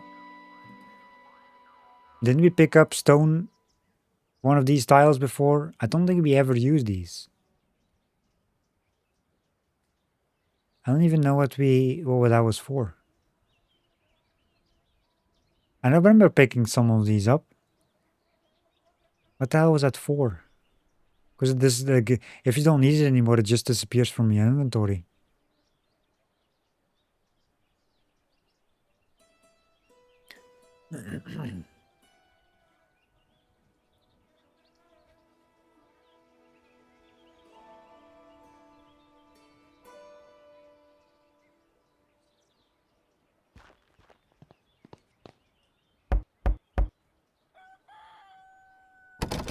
Locked. Yeah, I don't think there's anything we can do here. Besides getting Lola out.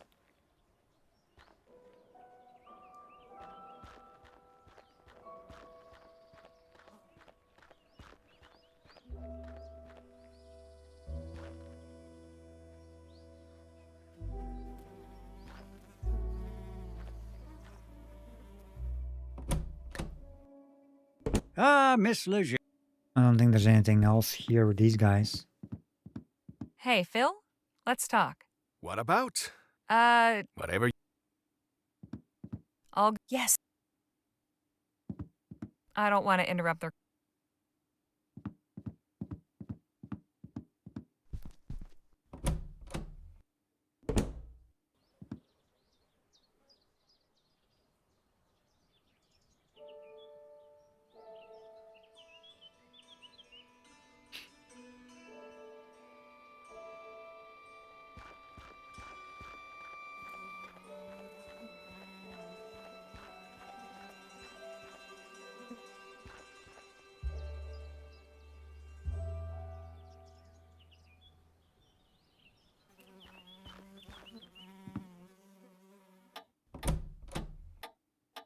Welcome back, Miss Leger.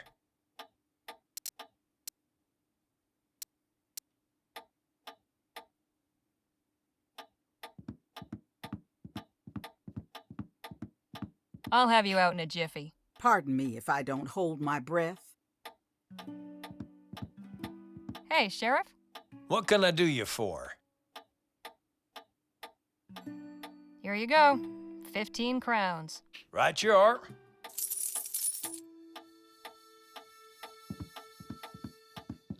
Miss Johnson, you're free to go. Don't let me see you in here again. All right, let's get down to brass tacks. I wonder if we can get out there without paying.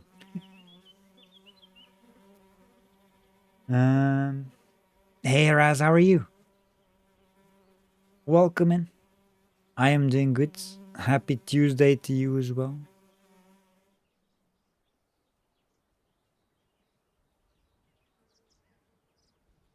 Yes. Let's. How much to get me and the rest to El Presidio? My fee is 40 crowns up front, but I'll cut you a break. In appreciation for the way you knocked out that little pest. 20 crowns, all up. It's a deal. No. Good. Get your posse together and meet me outside town at sundown. We'll head out then. Good thing we got the money already. Straight.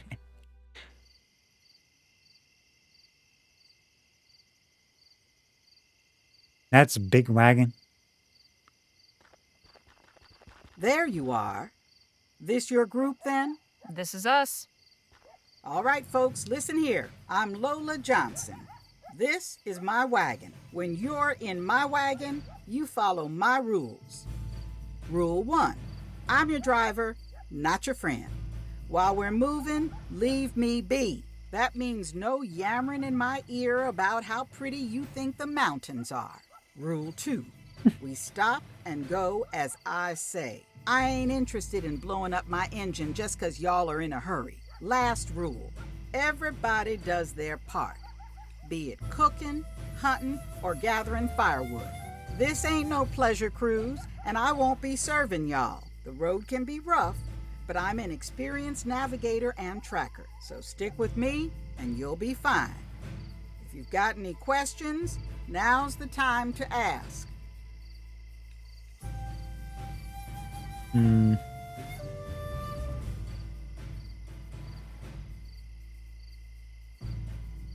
Just how long do you expect this journey to take? I reckon it shouldn't be more than 8 or 9 days, weather permitting. Anything else? Regarding your first rule, what if we have an emergency? Then tell me. Just don't bother me with small talk. I need to concentrate on driving. Anything else? No small talk.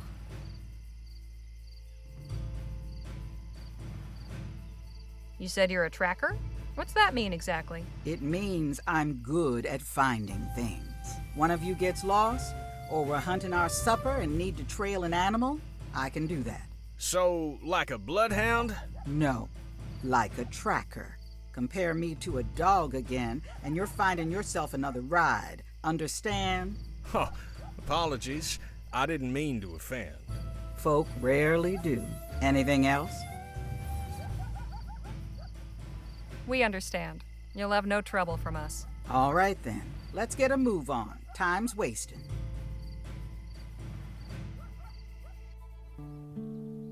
We are off, with the first faint tendrils of dawn at our backs. We head west for El Presidio on the trail of the elusive Dr. Clark. Set off across western Vespuccia. Journey begins. We have but a few days' travel before us, through the desert and mountains to reach the coast. I am rather looking forward to getting a better view of this part of the country. And should the scenery lack for diversion, I suppose I'll have recourse in the fellowship of my new traveling companions. Now that we've assembled in this unlikely venture, perhaps it's time we got to better know one another.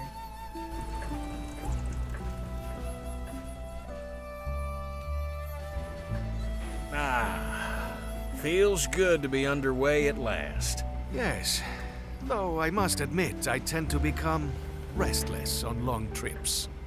Well, we got cards, books, and conversation. Plenty of ways to pass the time. Diary updated. Let's do a manual save too, I guess. Let's see, what do we got?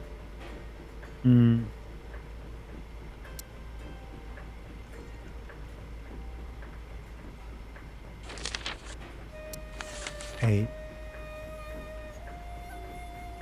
Oh, look at that. There's like a thing here.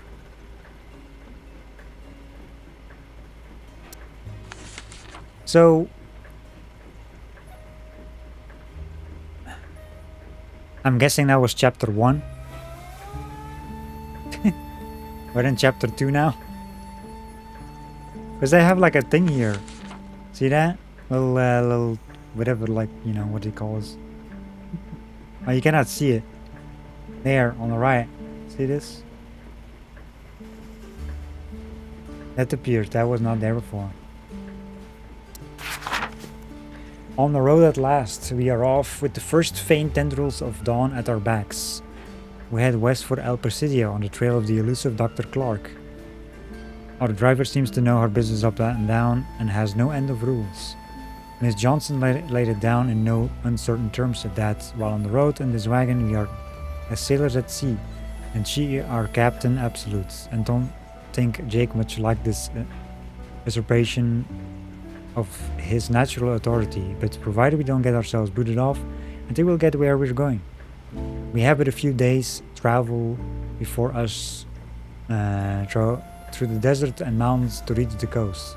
I am rather looking forward to getting a better view of this part of the country. Perhaps the journey will furnish some detail or two of interest to write down for Joni later.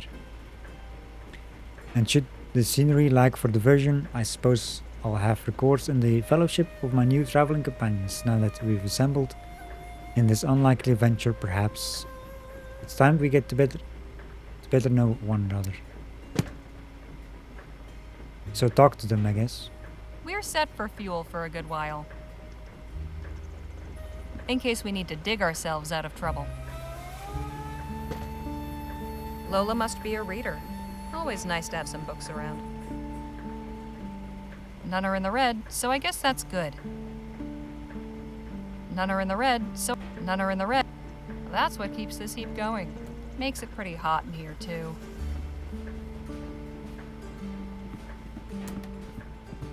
Jake's luggage. I could put everything I own in that suitcase and it would hardly cover the bottom.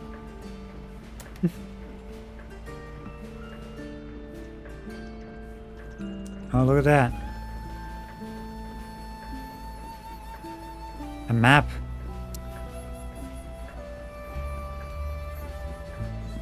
A deck of cards. Helps pass the time. No.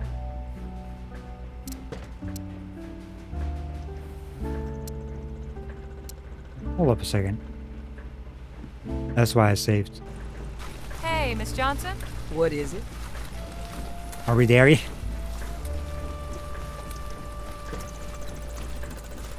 I want to see what happens. I'm going to reload just because I want to see what the reaction is. Have you ever been to El Presidio? Yes, I have. Anything else you want to say about it? I know how to get there. Ain't that enough? This wagon sure is something. Where'd you get it? Won it in a poker game. Really? No. I'll let you get back to driving. Good. Oh, yeah, fine. I don't think that's that bad, I guess. Phil? Señorita? Will this be your first time visiting El Presidio? It will. I have heard many tales of this so-called Mouth of the West. I am curious to find out which ones are true.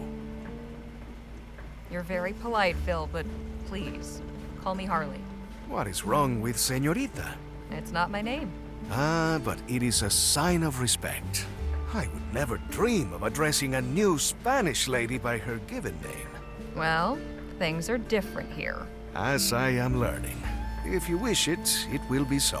Appreciate it. We'll talk more later. I look forward to it.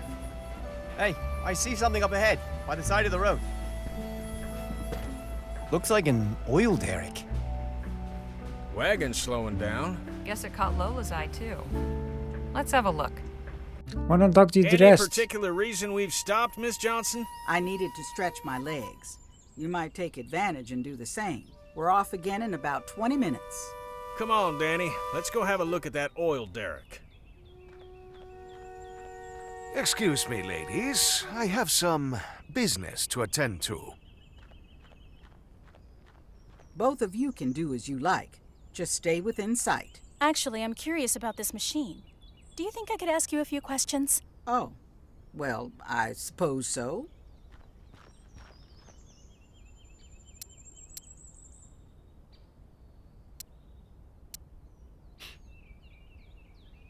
Tools of the trade for an oil worker, I suppose.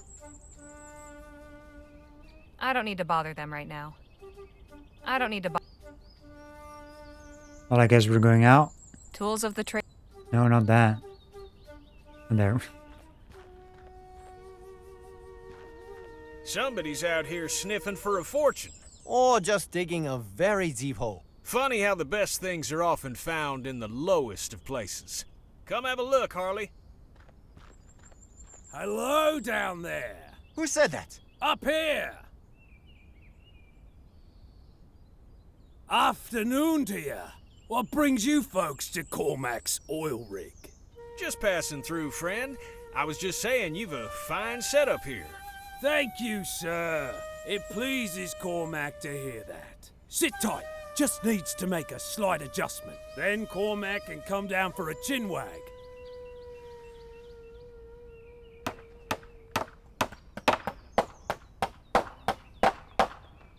Whoops! Ah! Whoa, damn! Clumsy Cormac. Of course. Jeez, are you all right? All right as rain. Not upright, though, no. Good thing you folks is here. Hates to be a bother, but Cormac is in a pickle. Could you, lend a hand? Cormac would be ever so grateful. It's auto-saving too. The oil rig. What do we got here? It's a long way down. Looks extremely heavy. I hope it's secured.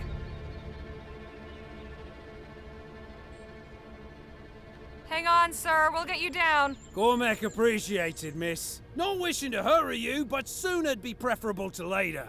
The blood's starting to pool in Cormac's poor head. Hey, Jake? Yeah? Any suggestions what to do? That rope doesn't look too thick. Should be able to cut through it. The trick will be keeping our friend from falling headfirst into that pit. Got anything on you that could cut rope? Afraid not. One of the others might. Not a bad little setup. Danny? Hmm? Do you have anything sharp that might serve to cut the rope? No, but I could always shoot it. You think that will work? Definitely. There's lots here, but nothing I can see that will help.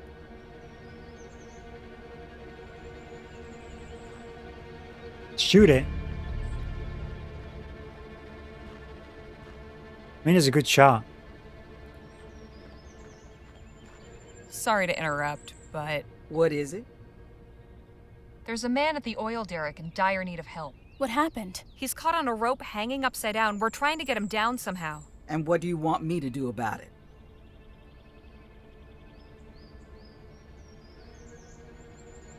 Do you have something sharp enough to cut rope? Sure, my hunting knife. Could I borrow it for a spell? Only if you swear to be careful with it. On my brother's grave.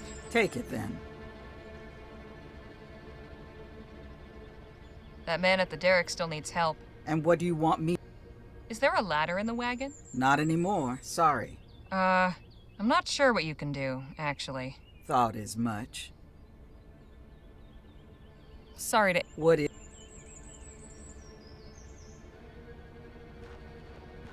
This rope could be useful.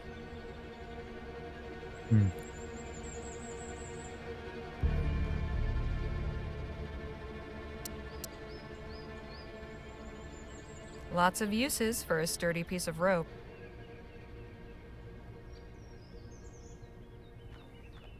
I've got this rope. Try grabbing onto it. Whoops! Damn! Whoops.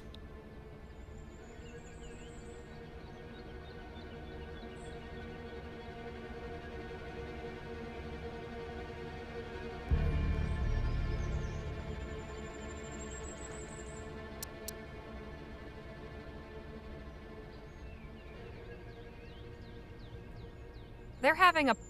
They're having a private conversation.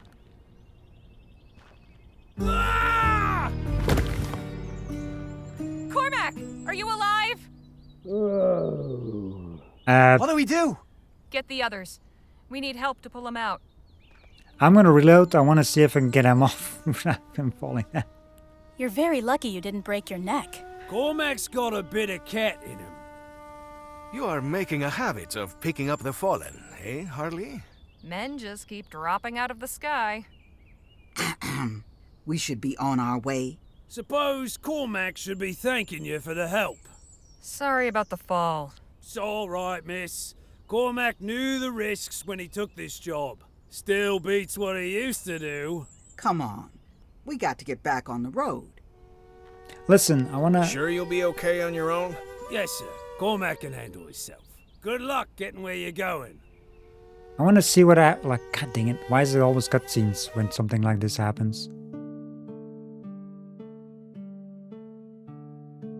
Where you kinda like load straight away?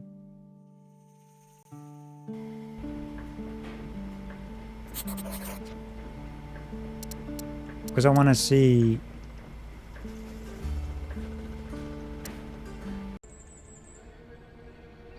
Oh, we don't have the rope?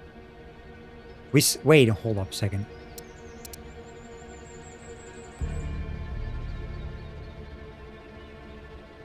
We saved, like... Hang on. Cormac, no wishing the bloods. Looks extreme. Hey, Jake? Yeah? Any suggestions what to... That rope doesn't... The trick will be keeping our... Got any... Afraid not. I'm confused, like... Danny? I thought I saved afterwards. I guess Do you not. have anything sharp? No, I could always... You think? Definitely. There's lots here, but nothing I can see that will help.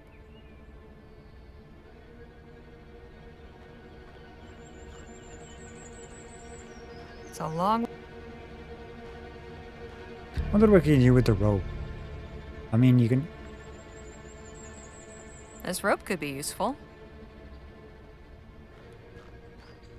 Sorry to interrupt, but... What is it?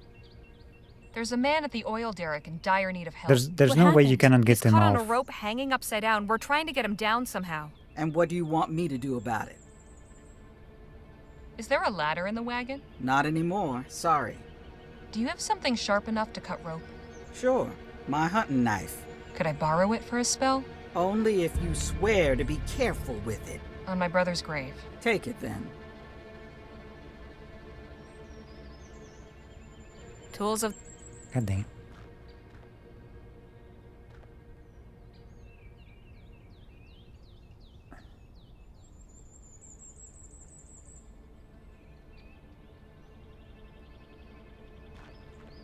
I've got this rope. Try grabbing onto it. Whoops! Damn! He doesn't... Can you do anything with this? Sure. I could lasso our friend and pull him over to us. Sounds like a plan.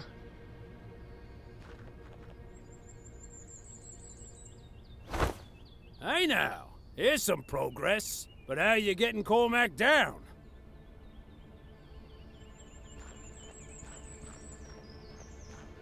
No. All right. Aye, but Cormac will feel much better once you finish getting him down!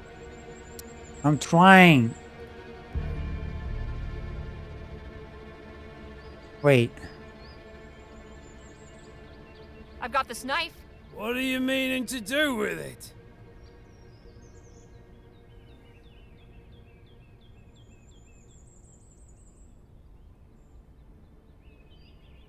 I'm gonna cut you down. Brace yourself. He's gonna die, is he? Oh! Oh, whoops. I wish you'd shared your intentions with us, Harley. We might have helped. Jake knows lots of knife-throwing tricks. Too late now. Sorry, feller. Okay, I wanna...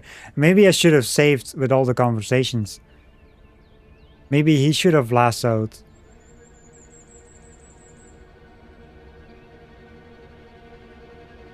I want to see. We need to get this. We need to get this done. Yeah, we need to talk to the people because we have to get our conversations. Hey, Jake. Yeah? Any suggestions what And to do? maybe save after rope doesn't that. look too thick. Should be able to cut through it. The trick will be keeping our friend from falling headfirst into that pit. Got anything on you that could cut rope? Afraid not. One of the others might. Danny? Hmm? Do you have anything sharp that might serve to cut the Get rope? the conversation No, out and but then. I could always shoot it. You think that will work? Definitely. I mean, will it though? Not a bad little setup. There's lots.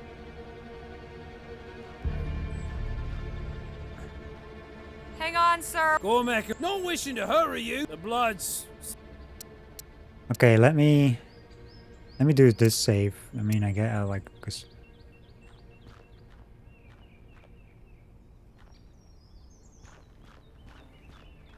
Sorry to interrupt. I think it but depends who you what is choose it? to. There's a man at the oil derrick in dire With the need of knife and the help. rope. What happened? He's caught on a rope hanging upside down. We're trying to get him down somehow. And what do you want me to do about it? Is there a ladder in the wagon? Not anymore, sorry. Do you have something sharp enough to cut rope? Sure, my So, hunting knife. Maybe borrow I'll it for a use spell? Only if you the rope with swear to be Danny, careful with if it. that's On my possible. brother's grave. Take it then.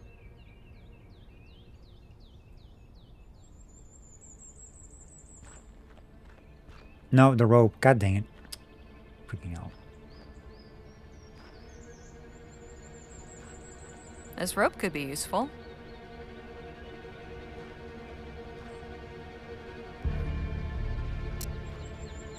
Okay, so you. I've got this rope. Could you lasso the gentleman? Now? Yes, now. Yeah, when else? You know, it's like. Well, now we're shaking. How's about getting Cormac down? It's your shit. I got this knife from Lola. Perfect. I can throw it and cut our friend down. You good with knives then? Oh, sure. Even used to do some knife and axe throwing in my show. but audiences prefer the gunplay. Time to reprise your knife-throwing act. Wow us.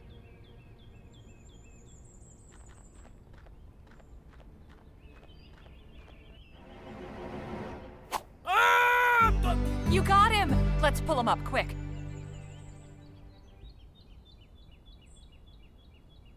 Whew! That were a close one. You've saved Cormac. Many thanks. It was nothing. Are you all right? We have a healer with us if you need doctoring. Ah, no need to trouble yourself. Cormac's feeling all right. I knew we had that was an achievement. It's like I wanted to get him out without him falling down. Because I wasn't expecting them to have him fall down that fast. You know? But I was a bit too slow. Earlier. And the other way was like the wrong thing.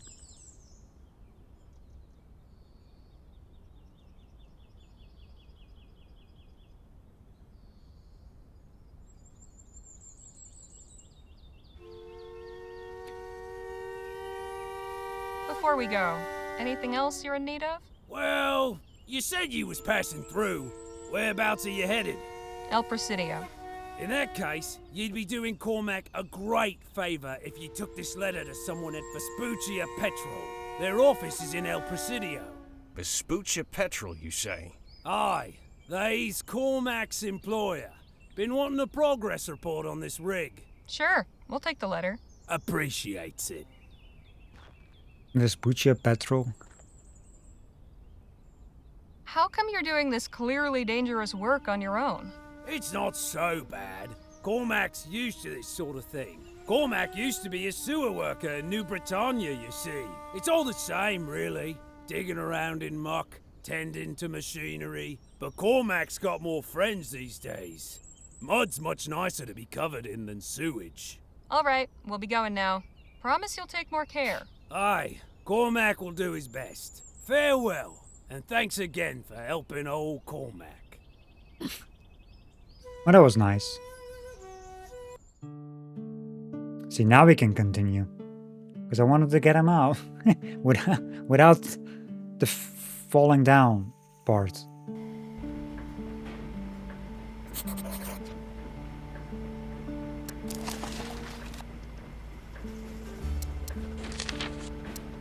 A lonely oil derrick who stopped near the Vespuccia petrol drilling site, a solitary derrick with just one man to operate it, a fellow transplant from Lamplight City, who also felt some hankering to wander westwards. How well prepared he is for the trade I cannot state with assurance, for we weren't there but a matter of seconds before he came tumbling down from his contraption and got tangled up in his rope, dangling over a steep drop into the pit below.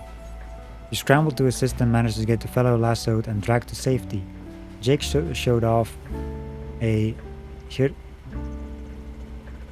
heretofore unsuspected adeptness with throwing knives. I do wonder how the man will fare out here on his own. Left him perhaps a little rattled, but in almost unreasonably good spirits. A most curious fellow. Yeah, I knew the lasso thing. I think both were good, but I think from what I remember with the lasso, Danny was doing the lasso on the show. The knife throw thing we didn't really know about at all. That's why I tried first with... That didn't work. The shooting, I know for sure that it wasn't gonna work. Yeah. Made sense with Danny. With the rope. Now I don't want to load.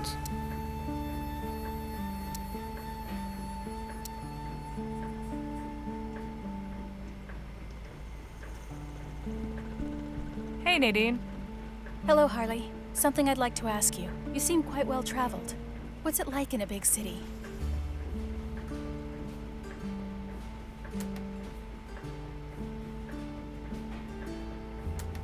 Well, everywhere's different.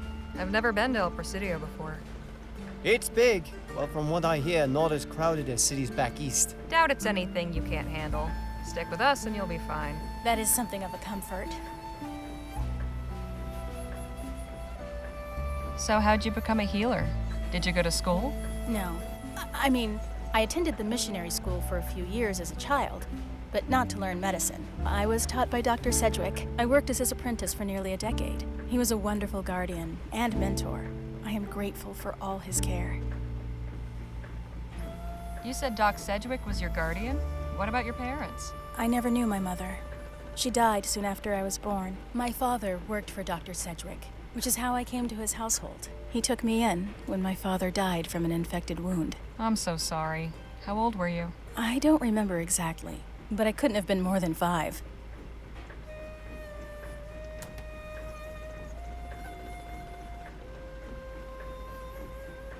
Did that have anything to do with you choosing to learn medicine? I suppose so. Yes. If I can save somebody's loved one, grant them extra time to cherish together, well, there's no better way to help people, is there? When did you return to the Otham? I went to them in April of last year, but it wasn't a return. They took me in. People were leaving town, and there was less need for me at the clinic. It was Dr. Sedgwick who encouraged me to find my own path. The Otham were kind to accept me as a guest, but truthfully, I'm glad for this opportunity to travel with you and the others. You said the Otham took you in. They aren't your people? No. I don't know who my people are.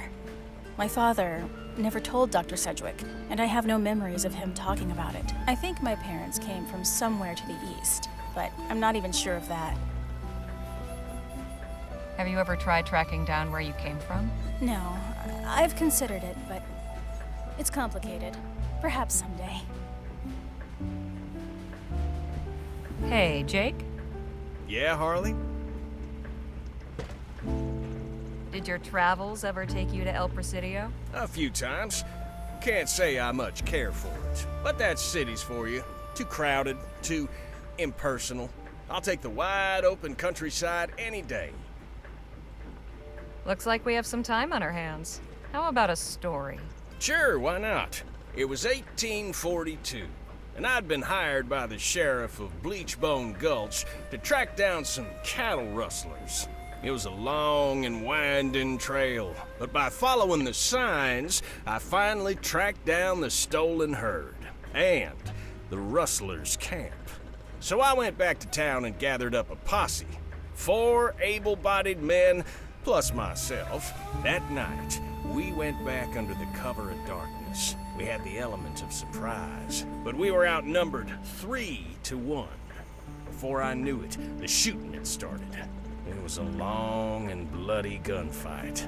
In the end, yours truly was the last man left standing. I drove that whole herd on by my lonesome. They were all back home by dawn, with not a head missing. Lost some good fellers that night. But that was the end of cattle rustling in Bleachbone Gulch. Hell of a story. Now there's plenty more where that came from. I appreciate the chat. Anytime, Harley. We're slowing down again. Good. I could use a change of environment. Harley, could I have a word outside? Sure. Still have to talk to Sun's Danny. getting low. Time to set up camp. Harley and I'll be back shortly. Just gonna take a walk over to that spring. Danny and the others can aid in the preparations. You better not be skipping out every time there's work to be done, you hear? Oh, I'm guessing there's Shall we? multiple Lead on. parts where you can actually talk to them. Would you look at that spring? I ain't seen water that clear since that time I went swimming with the Prime Minister's rambunctious niece. So, you wanted to talk to me about something? I did. I can tell you've got a cogitating mind, always assessing the situation, finding the risks and opportunities.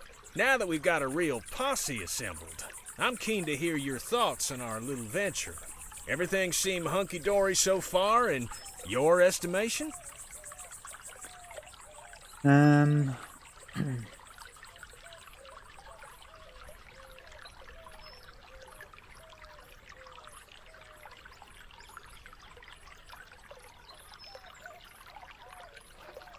Oh damn, I missed like a whole bunch of chat.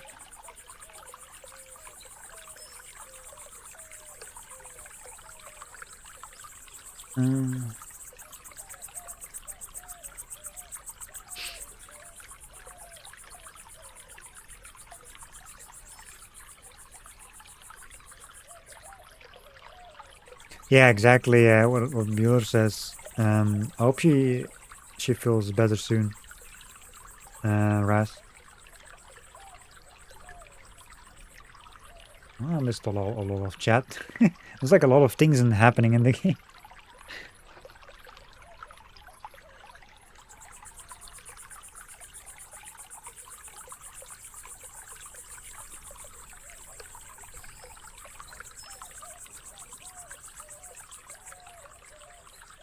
Yes, I think so.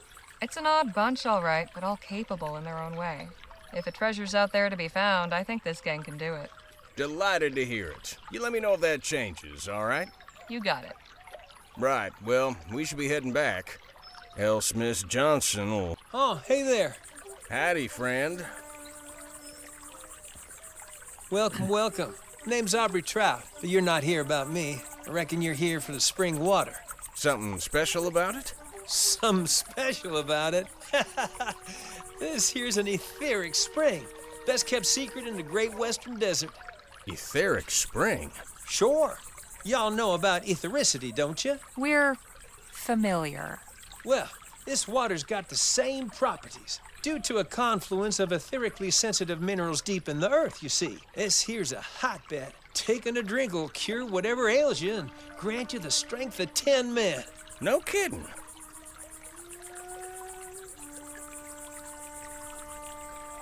If what you say is true, people would be lined up from here back to Rosewater.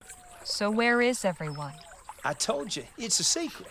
Oh, for now. Once word gets out, I'll be up to my eyes in folks wanting a sip of the stuff. I can see by your face you're not convinced. Maybe this'll change your mind. Observe. Jumpin' Jehoshaphat. Daily sips of this water have conferred upon me a practically superhuman strength. Now, tell me, how old do you think I am? I imagine a spry young feller like yourself can't be more than 25?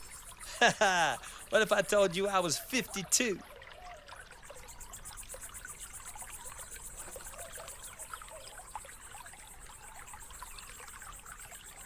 So you're saying the water stops you aging? And reverses it. Why, my own sister wouldn't recognize me. Okay, look, I'll take a drink now. Watch me.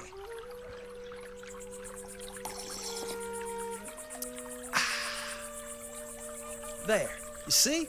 Tastes like springtime and sunlight. Now, if the water was no good, would I have done that? Reckon not. So go on, friends. Share in the wealth. Take a sip. If it does even half of what you say.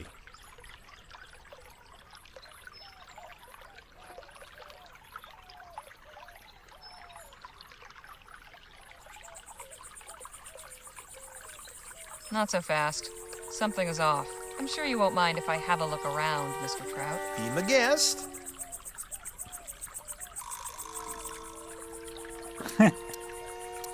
Yeah, something's off. What are the shenanigans over here? Excursion. The others are nowhere in sight. All these trees look dead. That can't be a good sign. Exactly. We can go. Looks refreshing, but looks can be deceiving.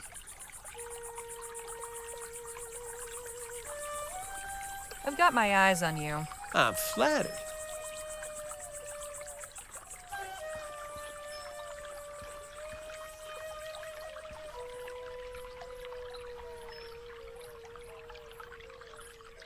They're circling low. That's not reassuring.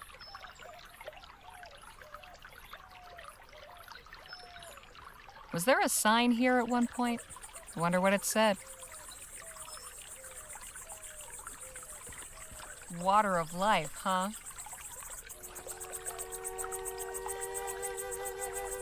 I think something's tucked under there.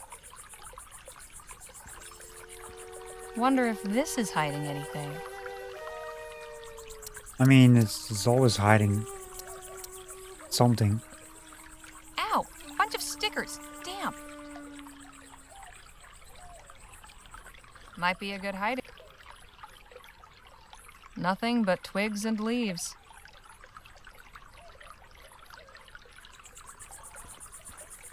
Looks like there's something hidden under that bush. What's this? These boards have been badly damaged, but it looks like it says W-R-N-I. Warning? Warning. Yeah.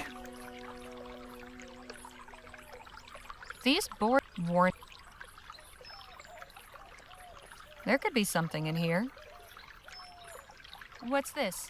A money pouch. There's 10 crowns in here. Money. Was there a sign here?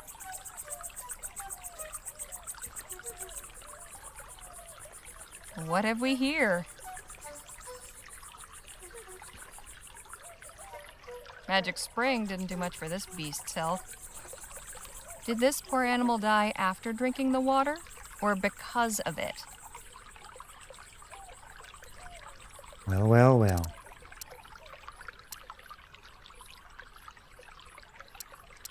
Let's go back. Yeah, exactly. Sus, Bueller.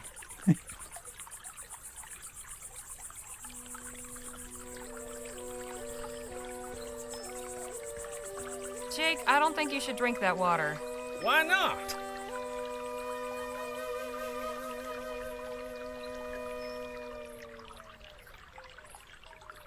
Just have a look at all the trees and plants around the spring. They're dead. I'd say that's a clear warning. Oh, it's a desert. Plenty of straggly-looking vegetation. There was a cow skull in the reeds. Looked deliberately hidden there. Is that right? Yes, I did that. Wasn't nefarious, just clearing the path so no one trips on it. There's an awful lot of vultures in the area. I did notice that, yes. They're off in the distance. This spring's pretty well hidden still. Anything that doesn't find it dies of thirst out there. Now wait just a minute. What are you trying to pull here, friend? Nothing. I swear. Right, and I'm the Prime Minister. Quite the little scam you've got going on. I don't know what you're talking about. Oh, I think you do. Jake, maybe you can coax our friend here to talk? I guess that we didn't need the listen warning. to the lady partner, unless you want to be another notch on Gentleman Jake's holster. Okay. I'll talk. The spring's toxic. I trick people into taking a sip and then rob them. Gee, Rover Cripes, that's pretty low. Even for a confidence trickster. You don't kill them. A little sip only knocks you out for a bit. So how are you still standing after all those drinks you took? I got a natural immunity. What can I say? Found a way to turn it to my advantage. And that iron-bending trick?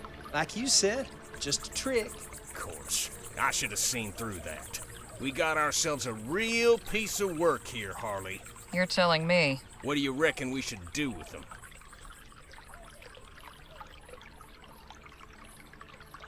What if I let him go? I mean, we did make a save before this interaction. Like right before. I want to see what happens. Just let the cretin go. You sure about that? What else is there to be done? You feel like playing bounty hunter and dragging him off somewhere? Not particularly, no.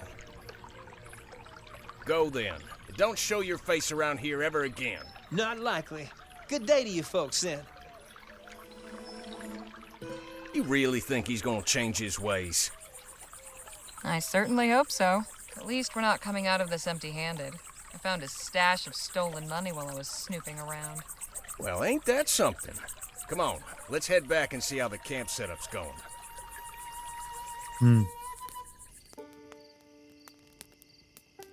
So the little weasels concocted this whole story about how it's an etheric spring and the water has special powers, trying to hoodwink us into drinking it. All I can say is it's a good thing we ain't the rubes he took us for.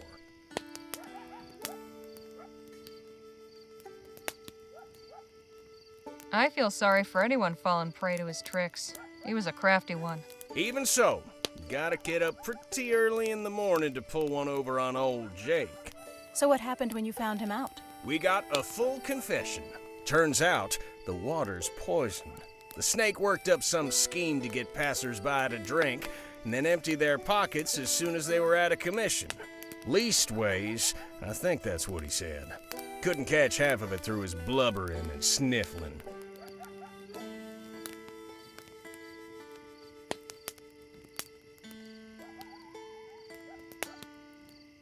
It was a depraved little operation he had going. So how'd you deal with him? We made an example of him. You killed him? Let's just say he won't be harming anybody else. Don't worry, Nadine. Jake's just pulling your leg. We let him go, but I think he learned his lesson. Oh, well, that's a relief. Sounds like he got off easy. He did. The chili's almost ready. Harley, can you come help me and Phil serve? Sure thing. Wonder what the other thing is, actually. That smells heavenly. The kid is a good cook, eh? But I believe this chili could use a little of my secret ingredient. What's that? Mezcal. I picked up a bottle before we left Rosewater. Gives it a nice smoky flavor. And makes you feel nice afterwards, too. This group needs a bit of loosening up, don't you think?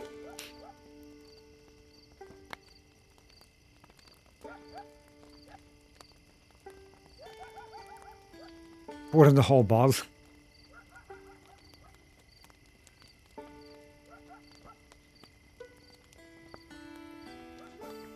I don't think that's the best idea. Why not? I just don't. So leave the chili be, okay? Whatever you say. We should be ready to serve. No booze in there. Just one last taste. Perfect. Come on, let's fill up these bowls and get everybody fed.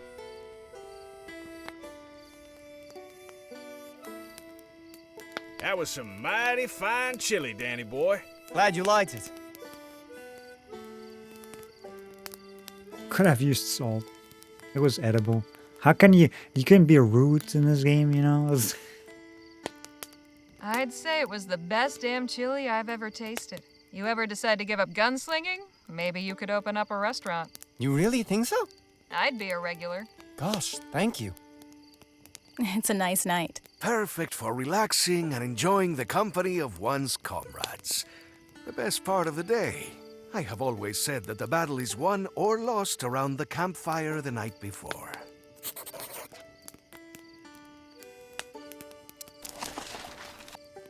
Diary update.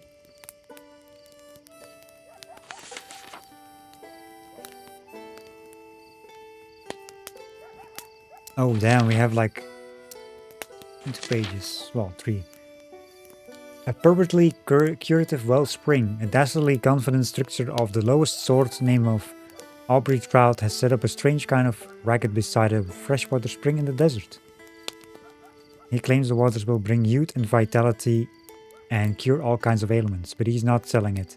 Instead, he invites all and sundry to come taste these miraculous waters for free.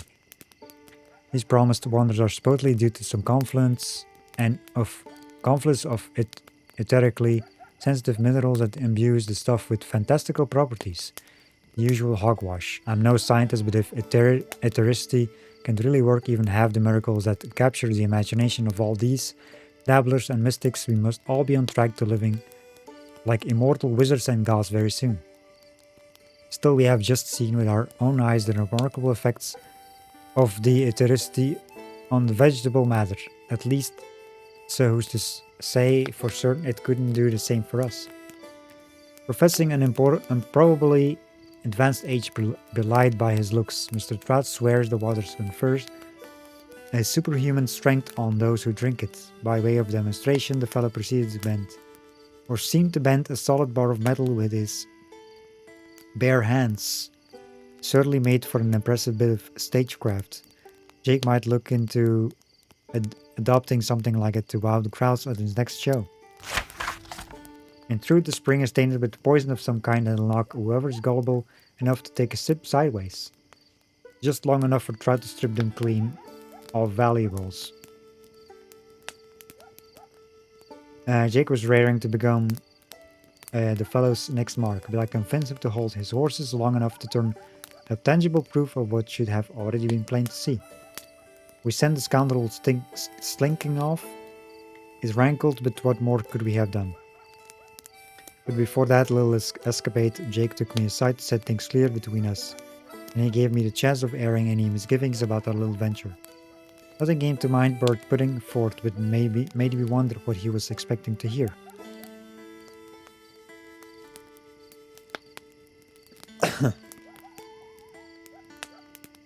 Yeah, you can actually like have the option to... There was an option to make him drink twice. Like the other guy. Wonder if that actually worked too. Probably not. I mean, or maybe. Who the hell knows?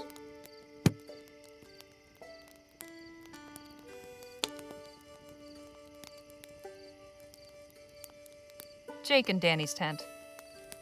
I had my doubts about that contraption, but it's really come through so far. Nadine and I are sharing that tent. Hope she's not a snorer. So, Danny, where'd you learn to cook chili anyway? I sorta had to learn. So, before I met Jake, I used to run with some folks who, well, we got into some trouble. We were living rough for a while, and then got sick of the same watery, gamey stew every night. So one day I just scooped up some beans and whatever I could lay my hands on and came up with this recipe. Guess they liked it. I was in charge of supper from then on. If you'll excuse me, it's been a long day. I need to rest up for tomorrow's drive. Night all. God dang it.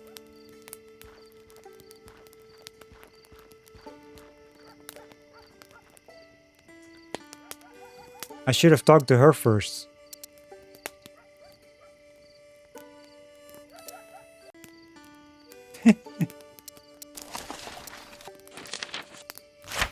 Let's put this page here. Actually, let me Nadine and I are sharing that look tent. at these. Hope she's not a snorer. Jake and Danny's tent. I had my doubts about that contraption, but it's really come through so far. Kind of hypnotic. Doing all right, Miss Johnson? What can I say? I'm fed, I'm warm, and I've got my sofa waiting for me. Can't ask for much more than that. Fair enough. If you'll excuse me, it's been a long day. I need to rest up for tomorrow's drive. Night all. Okay. Not much from her. So, Danny, where'd you learn to cook chili anyway? I sorta had to learn. So, before I met Jake, I used to run with some folks who, well, we got into some trouble. We were living rough for a while, and then got sick of the same Safe's coming, you know. gamey stew every night. So one day Safe's I coming in an adventure scooped game. up some beans and whatever I could lay Listen, my hands it's on. their own and fault. Came up with this They recipe. gave me Guess options. they liked it. Choices. I was in charge of supper from then on. I hate to leave such merry company, but I'm suddenly feeling very sleepy. Oh, so they're going away Please excuse one me. by one. I'll see you all in the morning. Sleep tight, Miss Redbird. Night. God dang it. That kind of sucks. Kinda talk to them all like all at the same time. You look like you're enjoying yourself. And why should I not be? We have fine weather, good food, good company. Are you not? Well, sure. I mean, this is great and all, but... Ah, I see. You are one of those people. In Spanish, we call them aguafiestas. What's that mean? Someone who does not know how to have fun. Rude. Hell of a day, huh, Jake? I'll say. It's disheartening to know there's so many men out there hell-bent on bringing others to ruination. But at least we saw through his ruse. It's as they say. There's a mark born every minute, one to trim 'em and one to knock 'em. Time for me to call it a night. So basically, I had to talk to Buenas noches. both Sleep women well. first. That's fine, I guess. We leave within the hour. Don't leave anything behind. Morning, ladies. Sleep well? Somehow, despite Phil snoring up a storm. Sounded like he was right there in the tent with Nadine and me. Feller works hard, plays hard, and sleeps hard. Nothing wrong with that. Is Danny still sleeping? Nah, he was up at the crack this morning and wandered off someplace. Oh, you don't know where he went? Now, this ain't unusual for him. Reckon he needs some alone time every so often, so I'll leave him to it.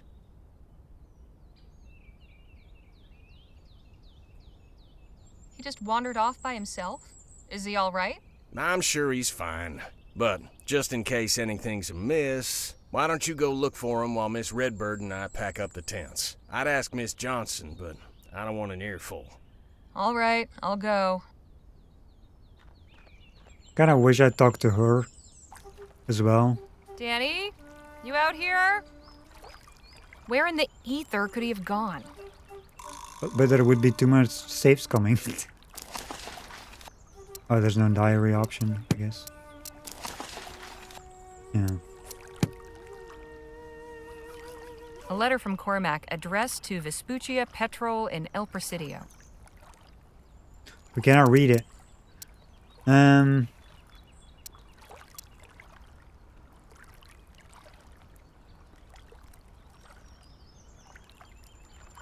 No idea what these are, but they're pretty.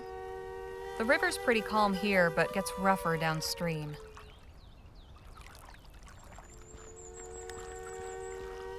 Daisies, I think.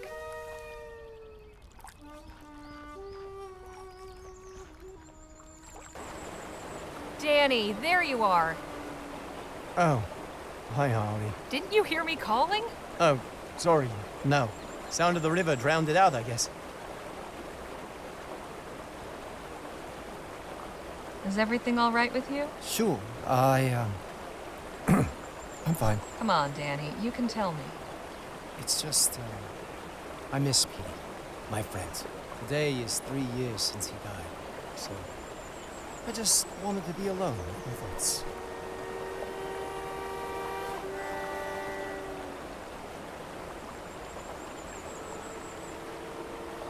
I'm real sorry, Danny. Can I help in any way? I don't know. Maybe? See, the thing is, I never got a chance to mourn properly. It all went down so fast. He was gone before I knew it. And I was starting over someplace new. I never got to say goodbye. Here's a thought.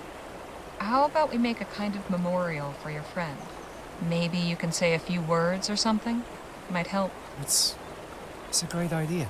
We'll need something to serve as a marker. What do you have in mind? Cross rock tree carving. Well, you knew Petey. What do you think he'd have liked? Maybe a rock would work as a marker? Let's see what we can find. A rock. These flowers are a nice shade of blue. The current's really strong.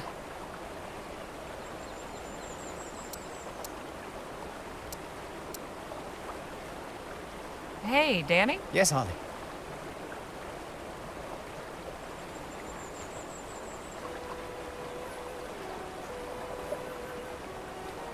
What was Petey's full name? His full Chinese name was Si Pengfei, but we called him Petey, just like everybody else called me Danny. So your name's not Danny Luo? It's Lo Danny, but it was easier to switch it around to make it sound more Vespuccian. Just like Phil. Yeah, I guess so.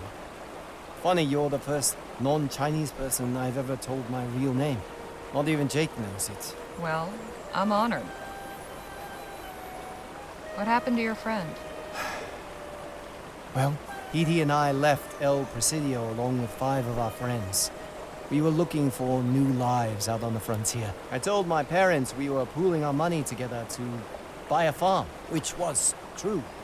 Except, we didn't actually have any money. Petey took charge and we all started off working odd jobs here and there. But he got impatient. He got it into his head that it would be easy money to rob a stagecoach. I didn't much care for the idea. But once Petey put his mind to something, there was was no turning back. So the big day came, and things didn't go so well. Petey didn't make it. I was the only one who did. I'm sorry. Me too. I just wish I'd said something more. Push back harder on the whole idea. Honestly, talking about it helps. So, thanks, I guess. BRB, alright, no worries, Zaras. No worries. Tell me about some of the things Petey liked. Well, he used to play the harmonica pretty badly. He liked my cooking. He used to call me Beanie as a joke. And, his favorite color was blue. Is that right? Yeah, he had this ratty old blue shirt he always wore. It was falling apart. Smelled awful. But he insisted it was lucky. Made the rest of us wear something blue for luck. Hence your vest. Yeah, for all the good it did. It must have worked for you. And I wonder why every day. Why was I lucky and the rest of them weren't? Life's pretty random most times. Ain't that the truth? Were you and Petey close? We grew up together. He was more like a brother to me than my actual brother.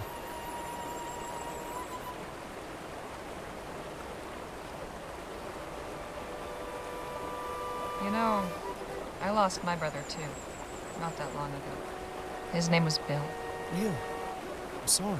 Dead 6 years now, but not a day goes by I don't think about him. The pain never really stops. Some days it hurts just a smidge less. It's the most you can hope for. Yeah, I know what you mean. Poor Bill. That's so far, well, of course, Vespucci has the connection with Lamplight City and all the like they talk about the town as well, the city. But between like the characters, that's the connection with characters. So she's the sister of Bill from Lamplight City, the one who was in the intro of the game and died in the intro. Who's talking to you through the whole game as a ghost. I knew that from the, like, when I saw the name of her, I was like, wait a minute.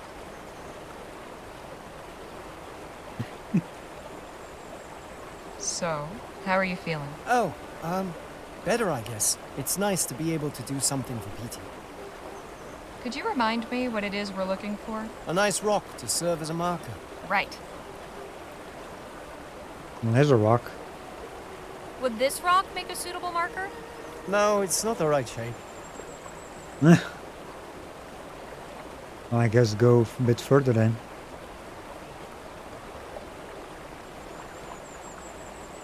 Find more rocks.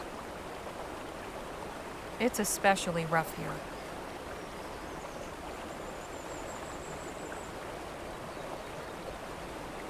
Striking little purple flowers. How about this rock here? No, it's too big. Really?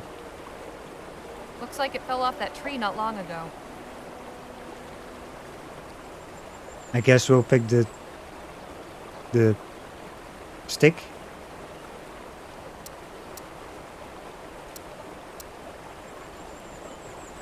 Hey, Danny? Yes, Harley.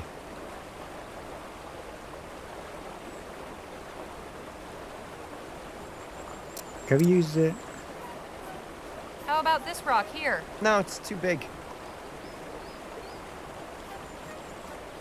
But we cannot go anywhere else.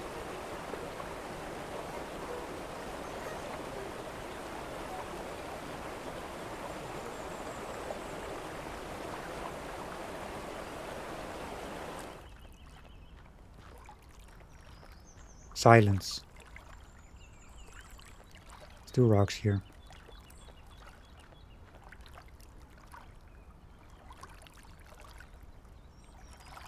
See that rock in the river? Oh, yeah! It'd be perfect for a marker. F. Oh, did it lag? Oh.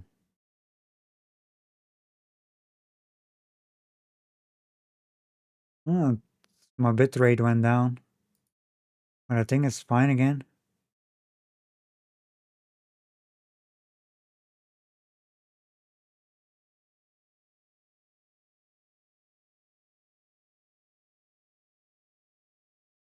Yeah. But my bitrate has been a bit unstable again today. I mean, most of it was fine, but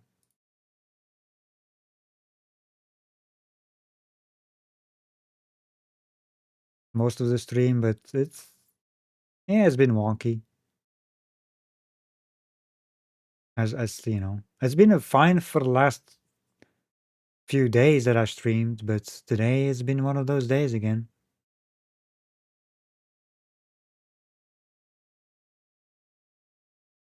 Huh, it's so well, it's not okay anymore. Went up, it was fine for like half a minute, and it just poof back down.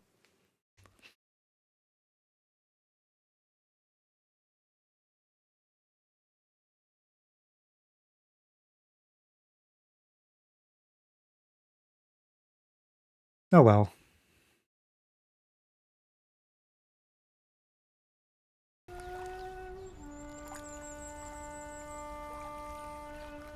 Looks like we found the perfect rock. It's stuck in the riverbed. I can't pull it out on my own. Hey, Danny? Yes, Harley.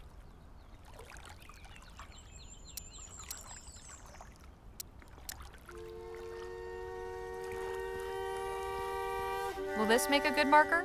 There's got to be a better one.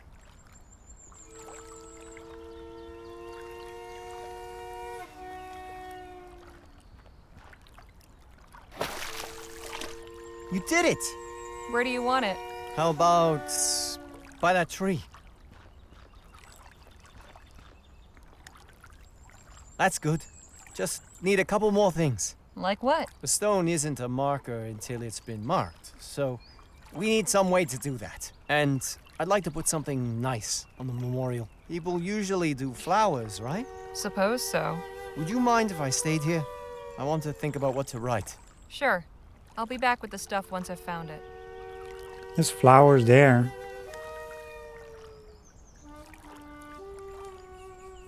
But didn't he say like blue? These flowers are a nice shade of blue. He liked blue.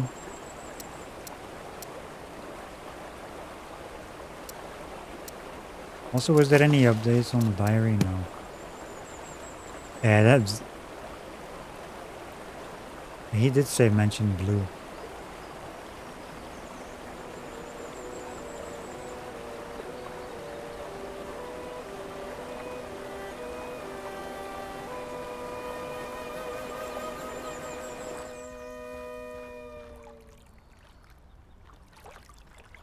Hey, Danny? Yes, Harley. It's a nice stone, but it could definitely use more.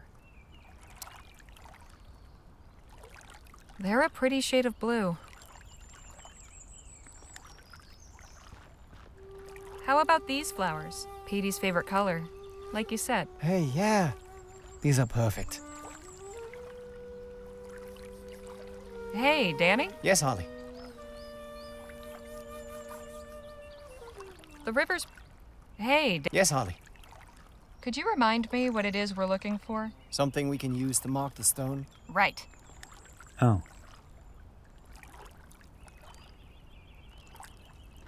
Daisies, I think. Was there anything lying around?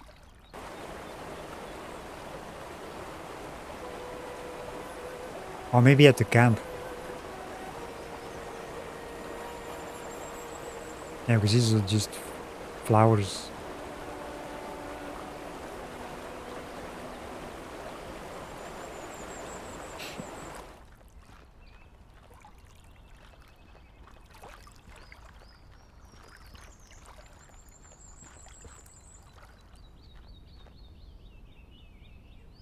Ah, here. Nothing but ashes and a few charred bits of wood. This should work to mark the stone.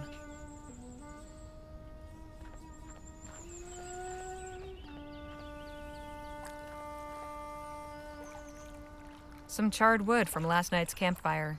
It's pretty ashy.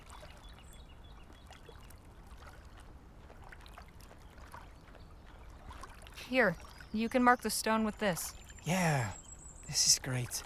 Thanks, Harley. That's everything, right? I think so. Well, I haven't got any incense paper, so this will have to do. It means a lot, you taking the time to do this. I'm sure you had better ways to spend the morning. Can't think of any. If you don't mind, I'd like to be alone for a bit. Sure thing. See you back on the wagon.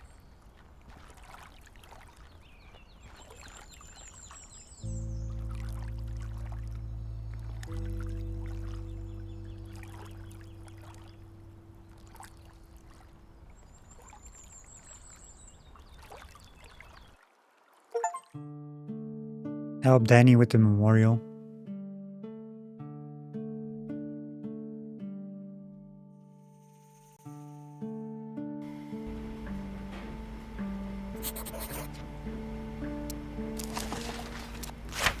Diary update. A restful spot alongside the tumultuous flow. I found Danny in a blue mood this morning, mind filled up with mournful remembrances of lost companion on the anniversary of his death. I know that feeling. He told me about his old friend Petey from back home, ringleader of his old posse. It would seem that Danny is drawn to big personalities. Petey was the one with the grand ideas for getting out of El Presidio and wearing matching outfits and turning an outlaw and trying to rob a stage, which I suppose was the last grand idea he ever had, since it got him and his friends killed. All of them but Danny. That is not the kind of thing that leaves you easy, since he never got to say a proper goodbye. I joined Danny in assembling an impromptu memorial so he could finally lay that burden down. After all, there is no time like the present, and no place like wherever you happen to be. It is a nice spot on the bank of a creek with the water rushing by, not quiet, but a kind of ceaseless noise that makes peace.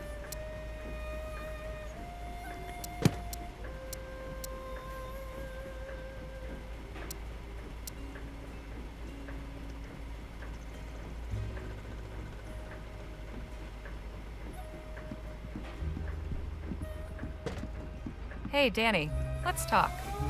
Sure. Actually, I was wondering about something. Where'd you learn how to fight?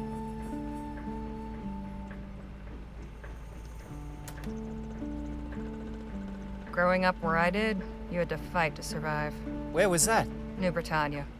The Chum, specifically. Lamplight City, huh? I've heard it can get wild. You've heard right. Is that why you came west? Yeah. I realized my life wasn't going to amount to much if I stayed. Oh, yeah. I get that.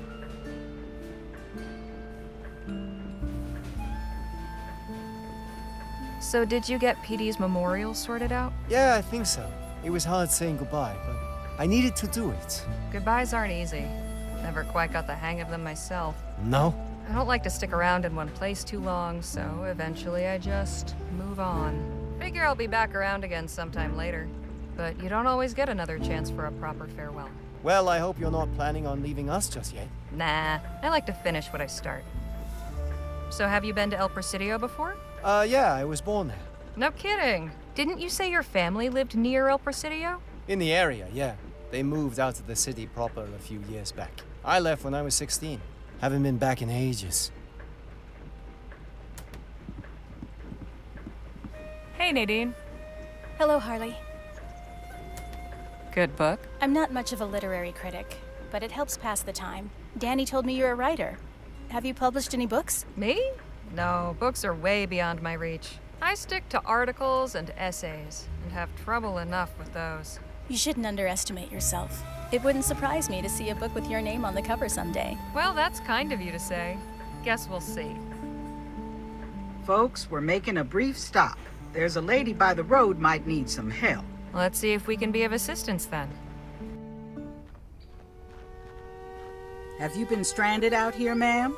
Oh, no, not at all. I can see how it might look that way, but I assure you, I am here with fierce and deliberate purpose.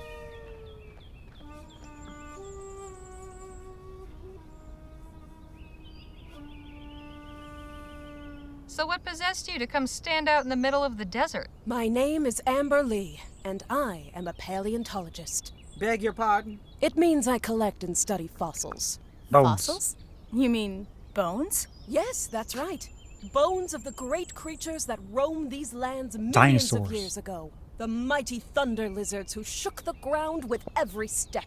This wasn't always a desert, you know. It may seem difficult to imagine now, but millions of years ago, this was all a vast, lush rainforest. The perfect habitat for these awesome beasts.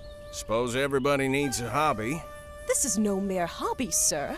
This is my vocation. In fact, I have been invited to exhibit my findings at the esteemed Jolly Good Club in El Presidio. The Jolly Good Club? That's where we're going. Exactly. I didn't even read it when I said it. I just read it now, afterwards.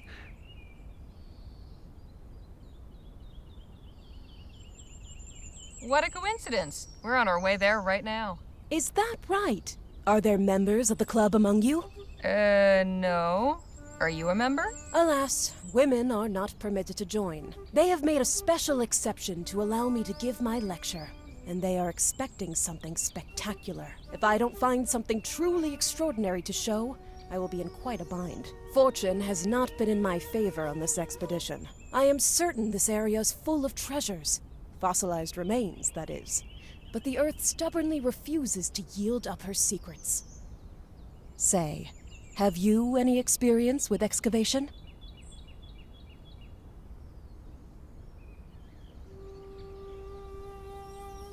Afraid not. Can't even remember the last time I touched a shovel. Oh, no matter. The digging isn't even the most important part. It's the handling of the fossils. As long as you've a delicate touch, you'll be a great help. I shall compensate you for your trouble, of course. How much are we talking? I'll need 2 field assistants. I am prepared to offer you 5 crowns each for a day's labor, and double that if you turn up something I can exhibit.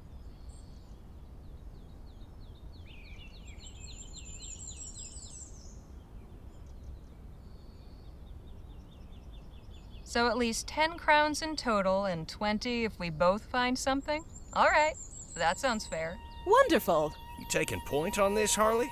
Guess so. Oh. We got a pick. Danny, Jake, Nadine, Phil, Lola.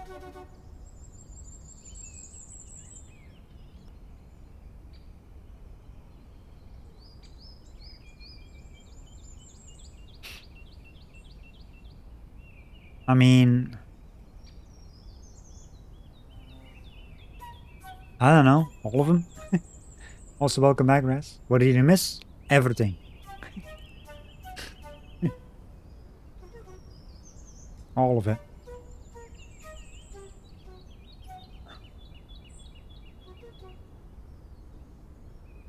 Well, we got the memorial thing done in the previous area. We found Danny, and he asked us to do some stuff like that. Now we're here. And we have to pick someone.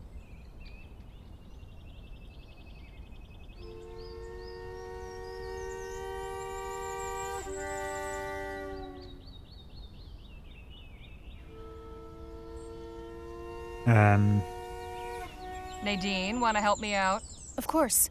Now remember, we are searching for bones belonging to the great dinosaurs that I believe were once abundant here. They may be scattered in pieces. I aspire, above all, to discover and assemble a complete skeleton for display. My holy grail, if you will. If you uncover anything useful, be sure to tag it for classification. Don't waste too much time. We got to keep moving. We shall reconvene in an hour. All right, but not a minute more. May fortune favor our search. What if I pick Lola to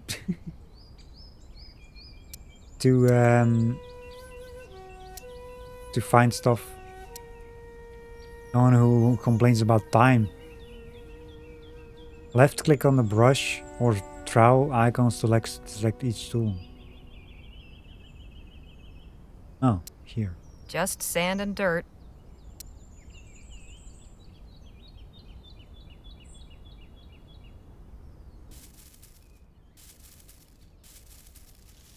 Oh, you can keep holding it.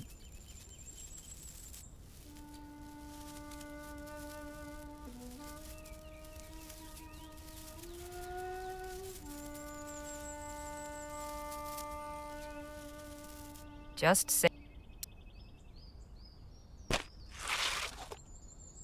Sand's a touch cooler down here. Well now, what's this?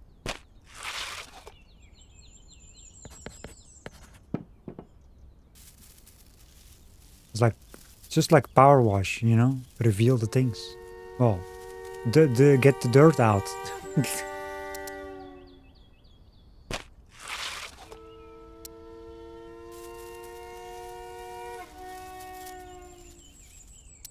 We're digging a big hole. Can't dig any deeper. Okay.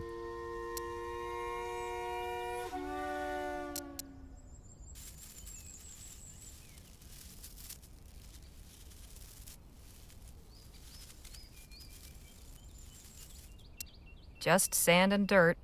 What is this then? And what have we here? Okay. Must be my lucky day. This comes with me. The fuck is that? Was you, because you said comes with me.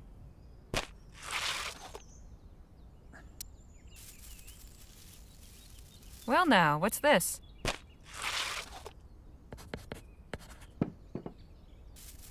What is Nadine doing?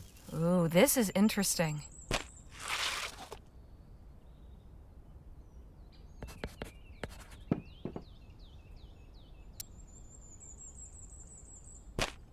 Because I had to pick someone. For what? I can't dig any deeper.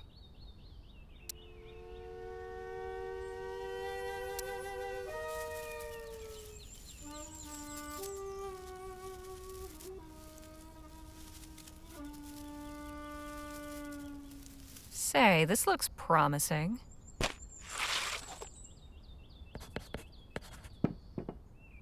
Ooh, this is interesting. Phew. I've been at this long enough. All right. Place everything you found on the table here, and we'll have a look. See, I can load back if there's something... Not a bad yield. You found some quality fossils. These other items, while interesting, will not help me assemble a creature to display. I know you aren't trained in the science of paleontology, but surely you recognize refuse when you see it? One man's trash is another's treasure, as they say. Not in this instance, I'm afraid. As for your companion... Goodness! You've also found some wonderful fossils. This is quite a collection. Here is your fee, as we agreed. Thank you again for your assistance. Don't mention it. Good luck with your exhibition. How much did we get? How much did we have? Did we get 20?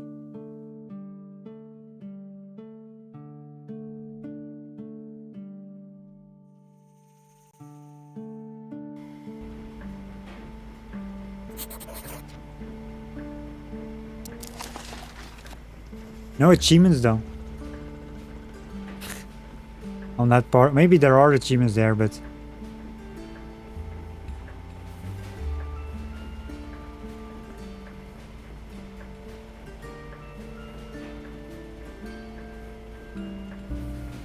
There's like specific thing you have to do. It's like, this is insane, like there's 65 achievements. Like, what the fuck? I only got 8. I mean, we haven't finished the game yet, but...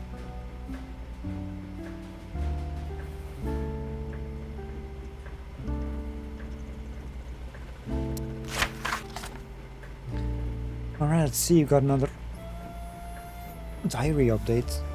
And do you still have snow? No. Not at all. This is long gone. It's been gone for like a week now at this point, or almost a week. And let's see, a thoroughly perforated patch of desert. Landlady scientist Miss or Mrs. Amber Lee, digging many holes in the sand in fervent pursuit of the bones of giant lizards from long ago. She called this activity paleontology, and entreated to hire us, offering cash in exchange for a few hours painstaking labor with shovels and little brushes. She explained that she is due to give a presentation on her findings at none other than the Jolly Good Club in El Presidio. anxious over reception. The reactionary snobs they are not particularly relishing intelligent female company. She yearns to prove the seriousness of her endeavors with a suitably impressive discovery. She has a grand visions of cobbling together a whole creature of whatever bits she can unearth. Turned up a few pieces I hope she can use. At least we got a little bit of money for it, and a few little treasures in the bargain. Nadine got a bunch though, from what she said, so maybe she found something?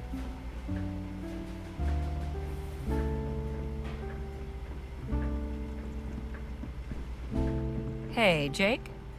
Yeah, Harley?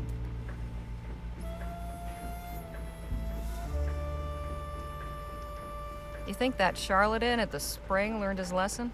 I don't know, but it was kind-hearted of you to let him go. I appreciate the chat. Anytime, Harley. Phil? Harley? Now we've got some time. Care to tell me about how you came to Vespuccio? I can appreciate your curiosity, although it is painful to relate. But you may as well know. I had assembled Lieutenant General de la Vega and several of my men in Jicotea, a small village on the Loyola River. We were preparing an operation to liberate the nearby town of Caballo Viejo. The Spanish army had it under occupation for some weeks, seeking intelligence on our movements. But before we could act, they struck without warning, without mercy. They did not confine themselves to fighting armed revolutionary soldiers. Old men, women, children, all were valid targets in their eyes. All held collectively responsible for resisting imperial rule. Victory was out of the question. We were hopelessly outmatched. Many brave souls laid down their lives to allow innocents a chance for escape. As civilians fled the village, I led the retreat north with Lieutenant General de la Vega. We gathered what we could of our forces from other positions along the way. It was clear that the army would relentlessly target any village known to harbor revolutionary cells and administer the same treatment. I left Jicotea a smoking ruin. I could not allow that to happen again. Temporary exile was the only alternative.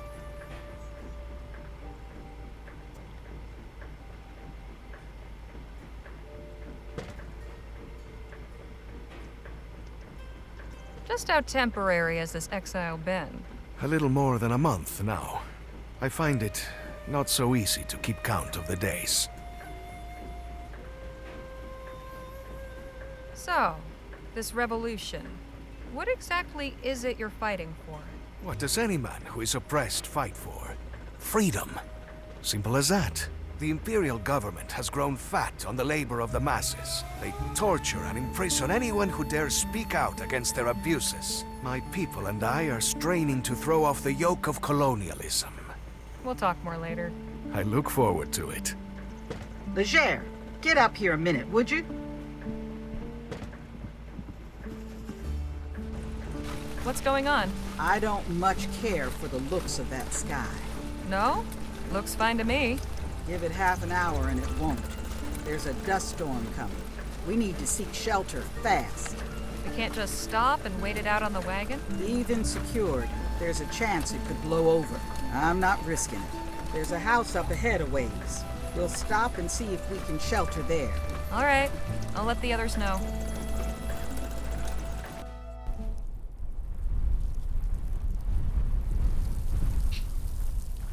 Lola wasn't kidding about the storm picking up. Is someone living here? Auto saving.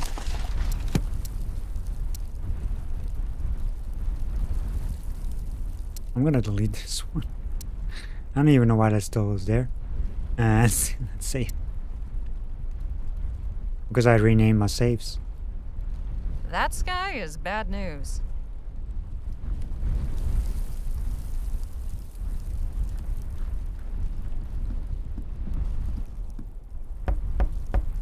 Hello? Anybody home? No answer. And wouldn't you know it, it's locked. There's got to be a way inside. Was that you making all that racket? Oh! What in God's green earth are you doing out here in this squall, young lady? My companions and I need a place to ride out the storm. We thought this house was abandoned. Well, it's not. But how many are ye? There's 6 of us. That's our wagon back there on the road. Well then, go fetch 'em. You're sure? I won't have ye blow away on me porch. And you'll be keeping an old man company. So long as you're not bandits or thieves, are ye? No, sir. We're fortune seekers. Of an honest sort. Then we'll be getting along just fine. Now, get your folk in here quick, before we all get whisked to Kingdom Come. Appreciate you letting us ride out the storm in here, sir. Mighty good of you. Ah, of course. As I told your mate, I'm glad for the company. Welcome to me home. I'm Captain Philip Boylan. Pleasure's all ours. I'm Jake Ackerman. And this is Miss Leger, Mr. Luo, Mr. Marquez, Ms. Redbird, and Miss Johnson. Fine-looking crew, sure. And not to worry, there's plenty of space here. I've a spare room upstairs and a settee in the library.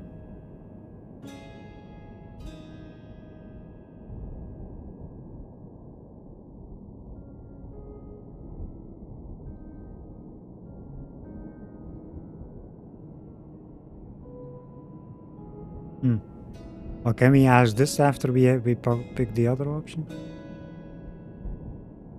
We're grateful for your hospitality.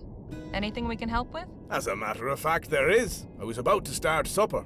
Seeing as I'm setting extra places, I could use a couple more hands. I'd be glad to help. As would I.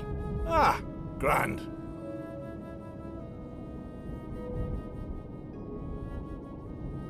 Offer to help also. Could you use another? Sure. All right, shall we? The rest of ye, make yourselves at home. I'll sound the gong when supper's ready.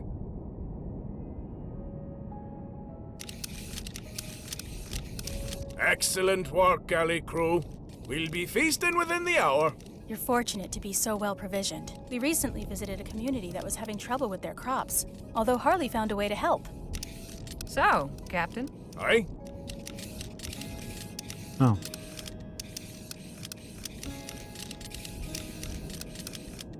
Where did all these potatoes come from?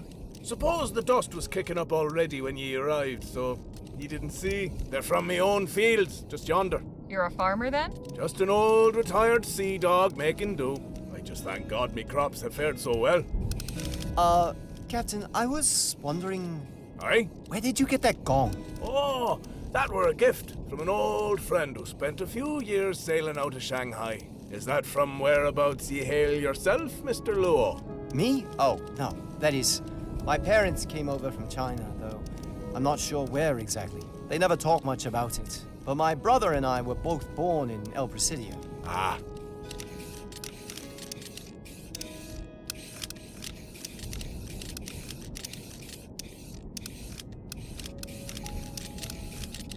So have you ever been to China? No. I hope to go someday, though. Maybe I can convince Jake to take his show overseas once this trip's over. Maybe. Stranger things have happened. How come your parents didn't tell you where they came from? They don't like talking about their old lives. I eventually gave up asking. Such a shame. I never knew where my parents came from either. Well, the important thing is, we're enjoying each other's company right here and now. Right. Well, peeling potatoes. Should be plenty, thank ye. Why not go rest up? I'll sound the gong when supper's ready. That was lovely.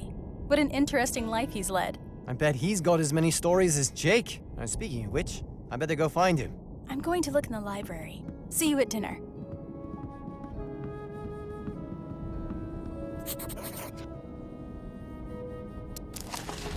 Diary updates.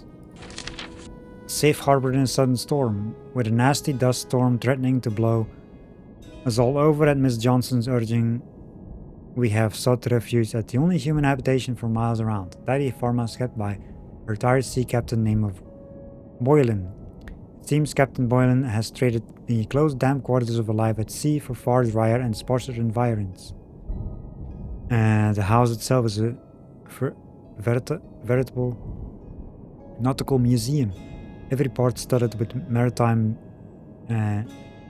gewgaws, jeez, whatever that, and curios from the world over. I cannot imagine our host has frequent occasion to receive guests, but his gracious welcome struck me as quite sincere. Even enthusiastic, we have been invited to shelter for the night and join him for dinner, in preparation of which I, Danny, and Nadine have volunteered to assist.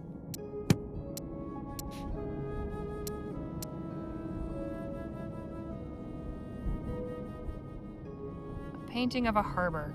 I feel like I've seen this somewhere before. An impressive weapon. That probably goes to a closet or a basement or something. A seaside landscape. I'm detecting a theme. If I had to guess, I'd say this came from someplace in Africa. Captain Boylan sure has gotten around.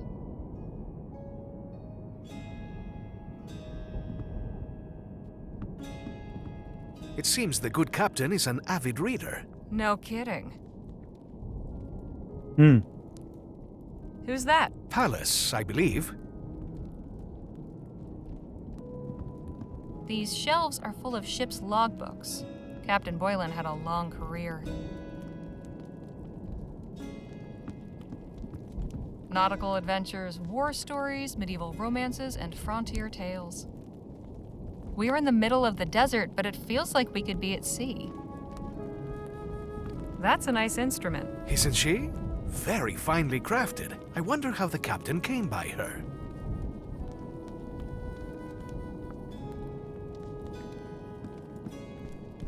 The label says Barbados rum.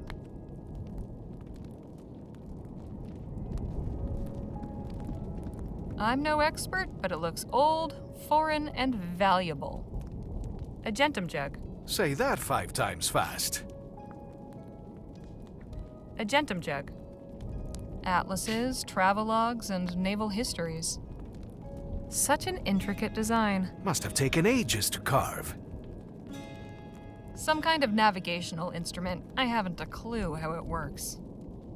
Classical dialogues, poetry, and natural philosophy.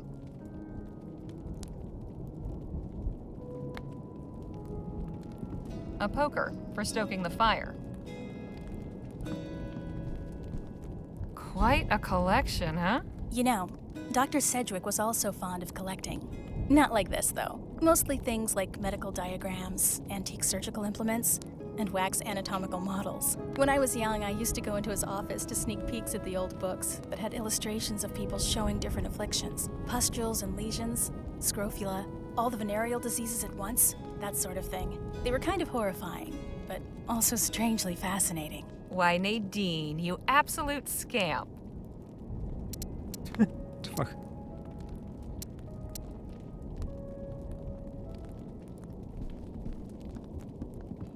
Admiring the captain's collection? I am.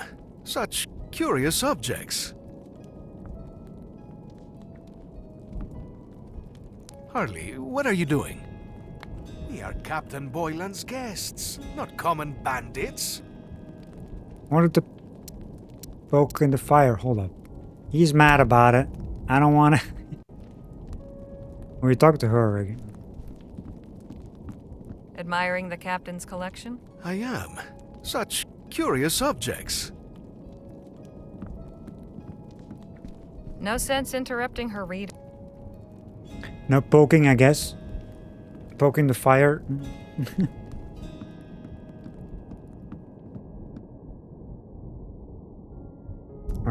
We can go upstairs, I guess. Actually, hold up. Shit. I want to go back down.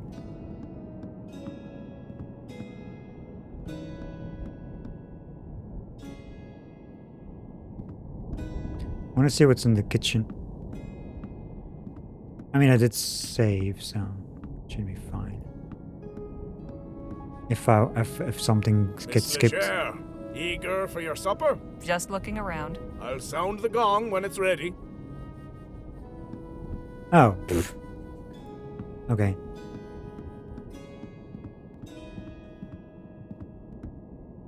This is like a timer shenanigans. I don't like it. The plaque says the Corunna. Oh, that's interesting. There's a little model sailor that looks kind of like Captain Boylan. The port of Gascon, if I'm not mistaken. Been years since I've seen it.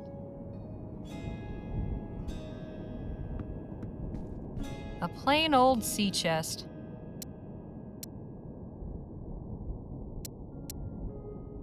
I shouldn't be snooping around. Not without a good reason, anyway. True. It doesn't do much for me. Hey, I've seen this sort of thing before. I believe it's called scrimshaw. It's got an old sailing ship on it. It's been carved with a whale design. It's got a seabird on it, a pelican, I think. Someone carved a lighthouse onto this. A ship in a dense fog. Okay, let's check out the rooms. This is the water closet. I guess.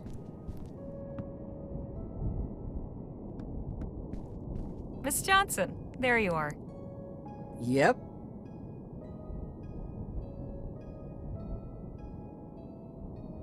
Can you see anything through that spyglass? Just the wagon. Wanted to make sure it's standing up to the storm. And is it? Seems to be. Excuse me, won't you?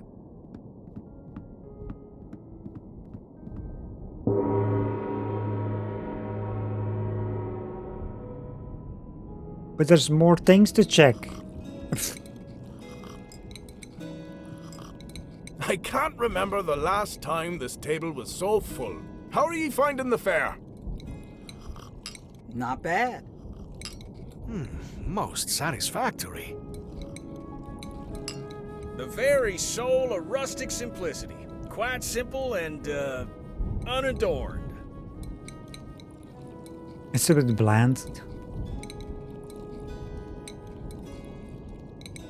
And no adornment needed. My compliments to the kitchen. But then I'm not exactly impartial. In any case, it's been a real pleasure having a proper meal at a table. Been roughing it then? And how? The campfire don't compare to this. Where are ye folks headed? El Presidio. Ah, I used to sail out of there. You know, it's kind of funny. Isn't that like the same? Isn't that the same voice actor? Like, you know, the one on the right and the left, the sea captain basically, and you know, Jake. Like Roger Clark. They sound the same at least. Well, different accent, but you know, they sound the same. It's kind of funny if that's the case. Just talking to each other, I guess. Talking to himself in different accent.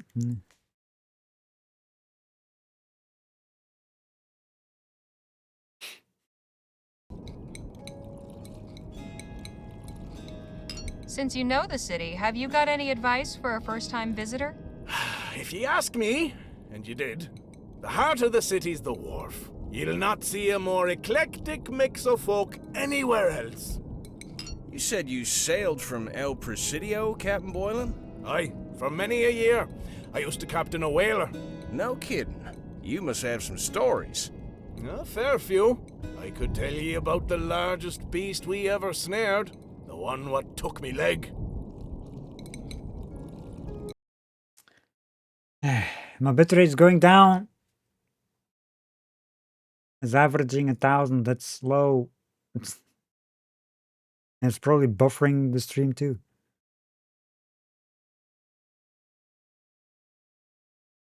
God dang it.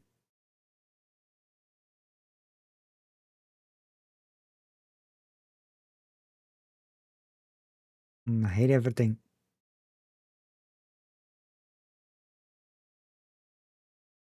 Why can't my internet just not just stay stable like forever?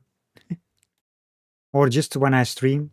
Just those hours that I'm streaming. Stay stable then. Do whatever else what you want to do on other times. I don't care.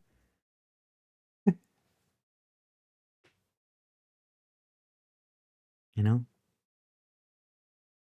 It's just a pain in the ass. You know? It was fine for like a bunch of like a few days. I was like, okay, it fixed itself. Now it's shit again.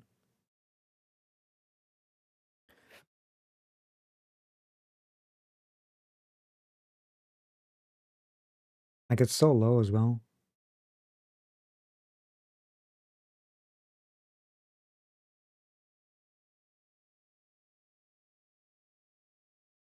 Like I said before, it's a good thing that I'm not playing any freaking like fast movement games or anything, you know? Because I wouldn't even bother playing if that was the case. It would look like shit. Wouldn't even be able to see anything with this bitrate. But this game is fine.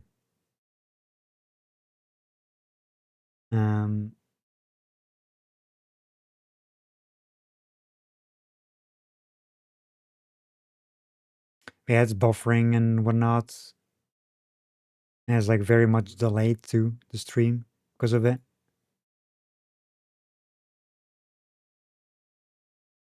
That's why I paused. It just doesn't want to stabilize. Before it was fine. I was like, you know, it wasn't like or like this. It was enough, like high enough, you know. But it wouldn't buffer like freaking every 5 seconds.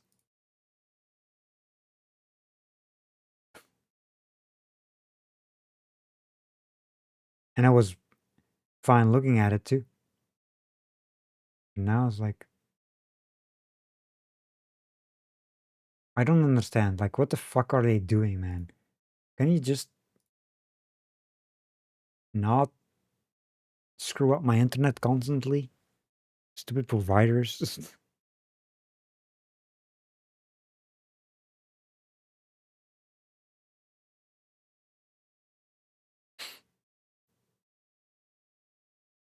I'll wait a bit and then see. Hopefully it will be a bit better.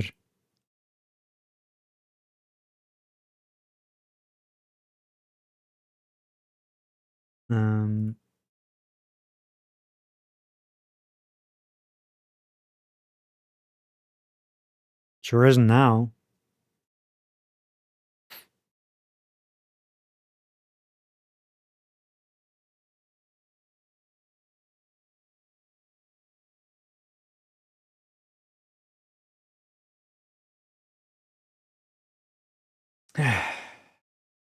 Well, I guess I just continue. I mean, it's not like there's much movement. I'm sorry about the buffering, like, you know, and the delays. We gotta deal with it.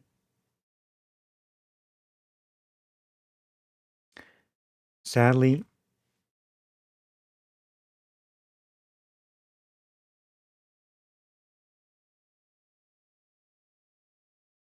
Gotta deal with it.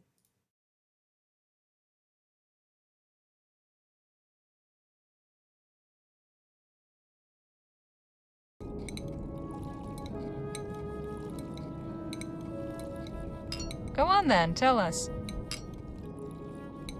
It was back in 25. We was circling a lagoon off the coast of New Spain. We were on the point of giving up, when suddenly a great monster breaches off the port bow.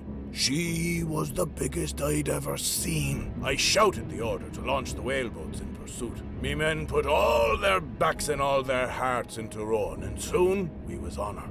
All around, the water was churning white with foam. The beast surfaced again so close, we nearly capsized.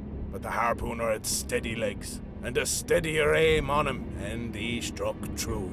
Then, the battle began. Oh, how she thrashed and reared. Somehow, the rope got wrapped round me leg and pulled and tore almost clean through. I thought I was a goner for sure, but it wasn't over yet. At last, the beast tired out. We hauled her in just as it was getting dark. Cutting her up was no easy job. She was 50 foot if she was an inch. Got a good sum for all that oil and blubber. But it wasn't only the whale went under the knife that night. Doc cut me up too. Taking care of what little was left of me leg by that point. Saved me life. Quite a tale. That poor creature. I doubt you'd feel that way if you met one yourself, Missy. How about we just finish our dinner? If anybody has an appetite left after that story. Aye, fair enough. Well, it's always like she doesn't like anything or something. Like always. I mean, you could pick after the dinner thing. But... No, that was a fine meal. And a fine meal should be followed by some fine rum and conversation. Would you care to join me in the library? That sounds like a perfect way to pass the evening. I'm going to retire. Sounds like the storm's died down, so I'm bunking in the wagon. You sure that's a good idea, Miss Johnson? I'm sure. See y'all bright and early.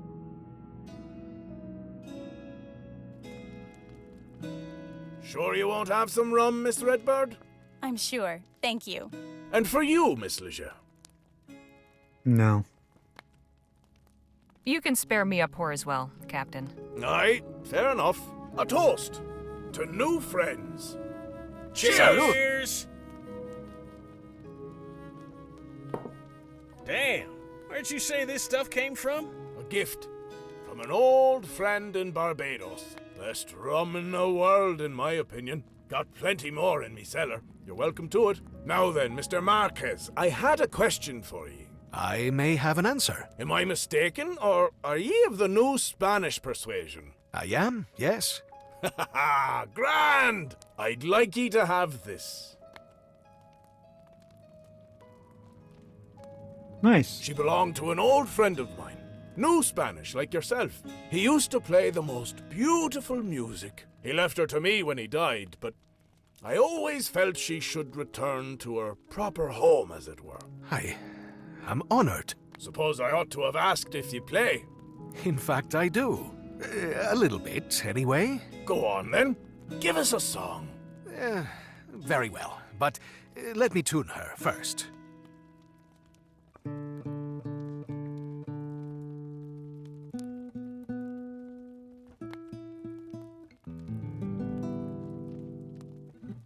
That should do.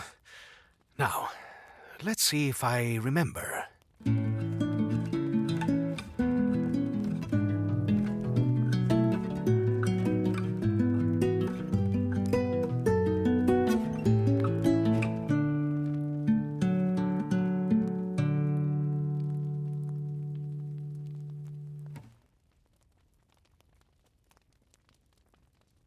Can't you play sing-along? Goodness, that was beautiful. Where did you learn that? Thank you, Harley. I had a tutor as a child. My father insisted I learn to play something, so I chose the guitar. Well, ain't you just full of surprises? I think this calls for another round. Hear, hear.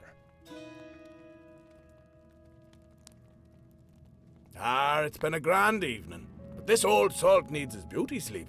Stay up late as ye like. All I ask is ye not disturb me in me quarters. I'm not a light sleeper, but I can be a right bastard when startled. I promise we'll steer clear and tiptoe quieter than the angels. Good night, Captain. See y'all in the morning. Don't know about you folks, but I ain't ready to bed down just yet. Yes, the night is still young. Let's say we have a couple more rounds. The rum's all gone, though. Captain Boylan said he had more in the cellar. I'll just go fetch a bottle or two. Off he goes. Oh, bad news. Cellar's locked. Oh, chingada.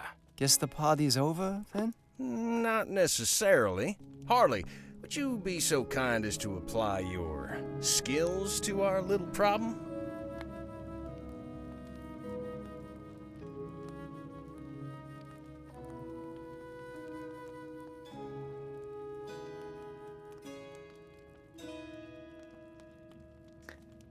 Well, he did say to check for more, but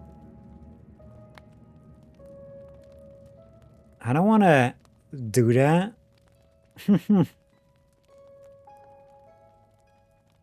Oh no, you can just forget it. I'm not breaking into the cellar. Who said anything about breaking in? We have permission. The lock is merely an oversight on the part of our host. Just give it a try. If you can't do it, we'll yield. I said no. If Harley won't get that door open, I will. I think that may be an even worse idea. Are you going to blow the door open with dynamite? Of course not. But I will find a way. Unless Harley has had a change of heart. Fine, I guess. Because if he's gonna mess around with it. But there's no save option. I mean, that was a whole cutscene. There's like no way to save. Unless you go all the way back. And if it's auto-saving is like afterwards. Not during.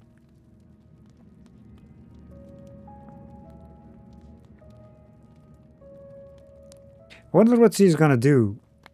Okay, fine. I'll get the door open. Trickier without lockpicks, but I'll improvise. Atta girl. Let us know when you done it. What if there's keys? See, the autosave just happened now. See what I mean? Please try not to get us in any trouble, Harley. Time's a wasting, Harley. Get that door open so we can keep the party going. I don't wanna. I don't know if this is a good idea, but once Jake gets something in his head, there's no stopping him. Have you gotten that cellar door open yet? There has to be. The label says Barbados rum. Has to be a key, no?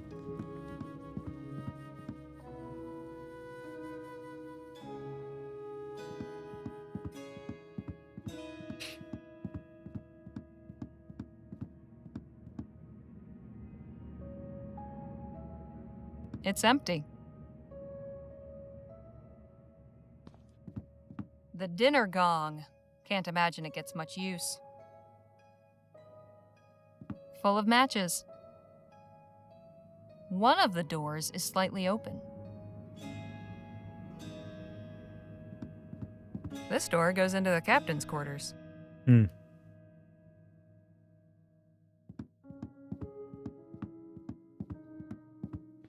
Captain Boylan keeps a tidy house.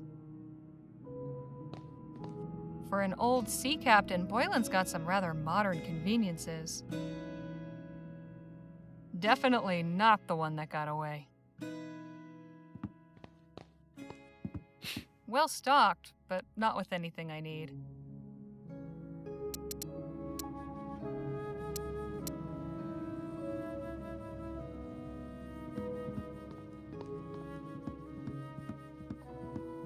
I shouldn't be snooping around.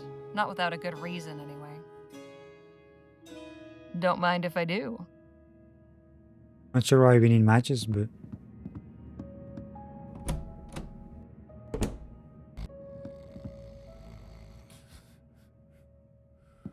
The captain still has some old country pride.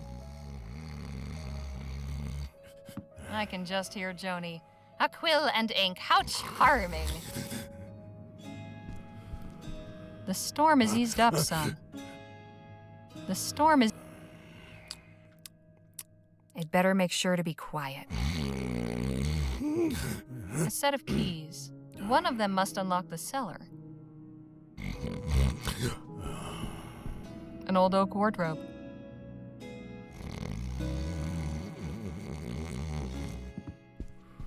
They're right over Captain Boylan's head. I can't reach for them without disturbing him.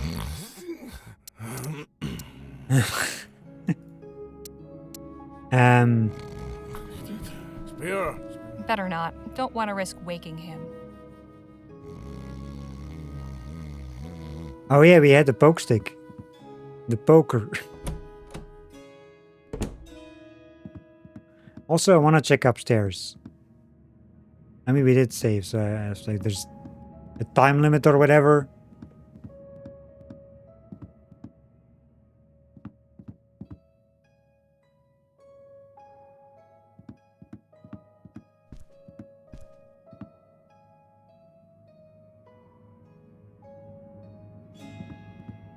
Finely carved. Must be quality craftsmanship. It's empty. I wonder what old Captain Boylan uses this for. Stargazing? Can't see much aside from the wagon parked down there. A musty-smelling mess of laundry. Captain Boylan was quite dashing in his youth. I can just make out the wagon through the dust. At least it hasn't blown away.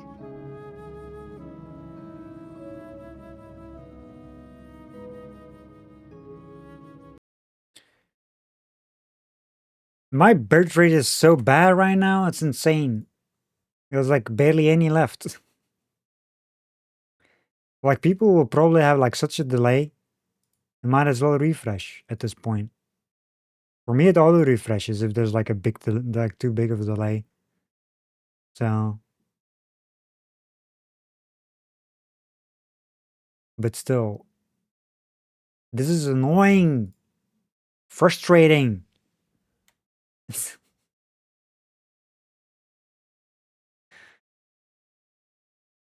I mean, I'm close to ending, like gonna end anyway, but still, I want to get at least something done.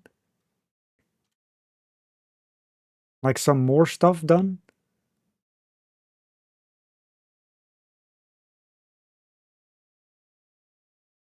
With this bullshit.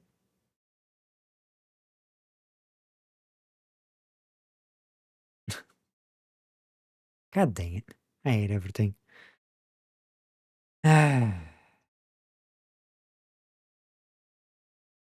Disney barely reaches 1,000, by the way.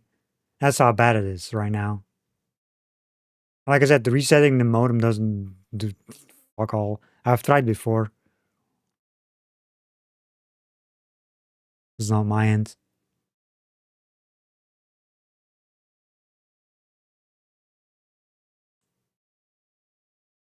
Like was fine earlier. I mean, sort of like most of the time, but now it's like it just doesn't want to do anything. It doesn't want to. It doesn't even go orange color.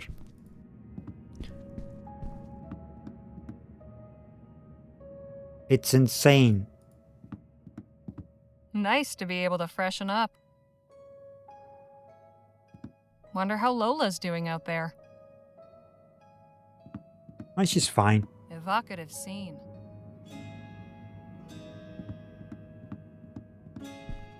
Functional little nightstand with storage. I shouldn't be snooping. I can use this. Ah. Ah.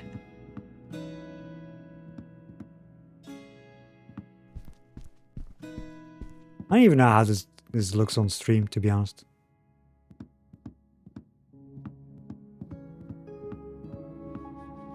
Not buffering, pixelating a bit, but you have a big delay.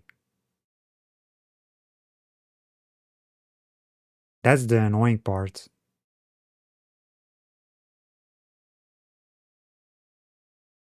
Also, for me, it's buffering. I guess you guys don't have buffers because of the delay that you guys got. Like, how much is the delay? You can check it.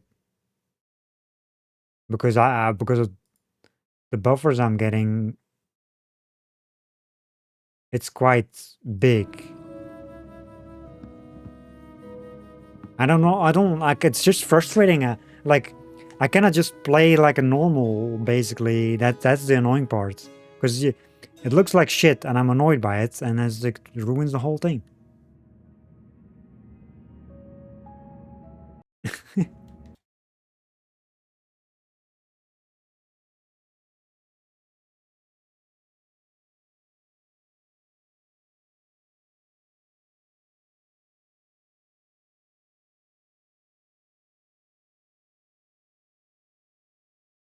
Hopefully, like, it doesn't do that next couple days.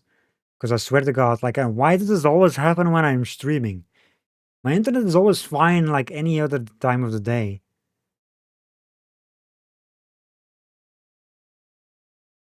But hey, like once I start streaming, nope, we're gonna go to shit. It's so annoying. How come you guys don't have buffers? For me, I'm like, it's buffering constantly.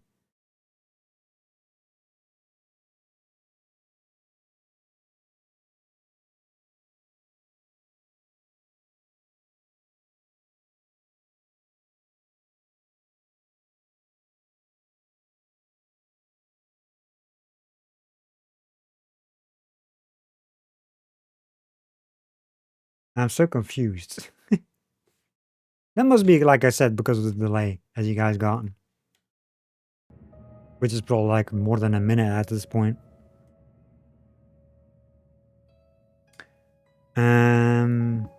Anyway, let's continue for a bit. I'm gonna stop soon, because this is... This could be useful. This is not fun to continue further.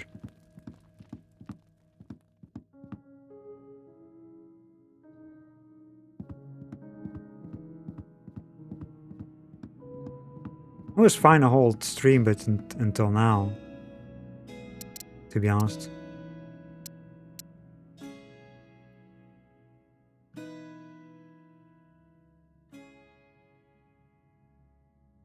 Now it's like what?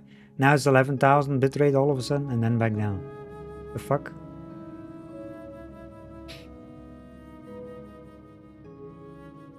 I'll rather take 11,000 than 100 or 1,100, like 110 or whatever it showed a lot of times.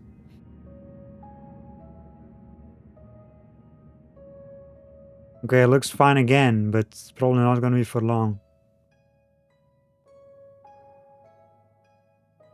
Yeah, that's why I paused the whole time, because I don't want to continue much. Anyway. It looks fine now. We need to get the thing open, the door, the cellar door.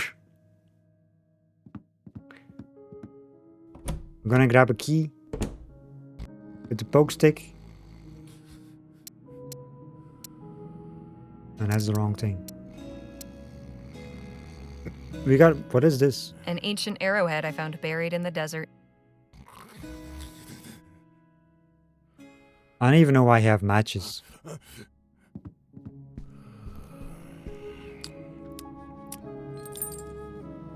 Got it.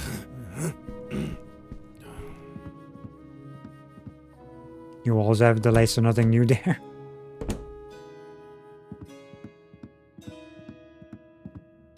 Yeah, but I like to have the stream look good, you know, and no buffering, no delays, like big delays for people.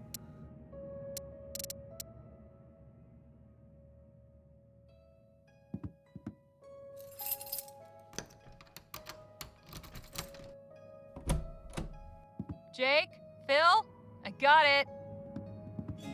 Nice work, Harley. Now let's go get that rum.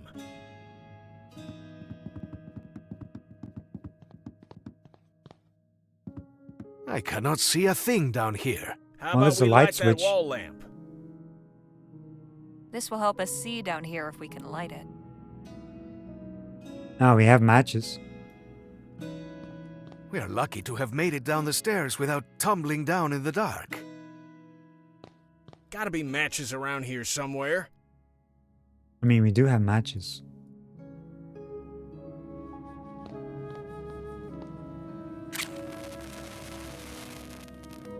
Much better.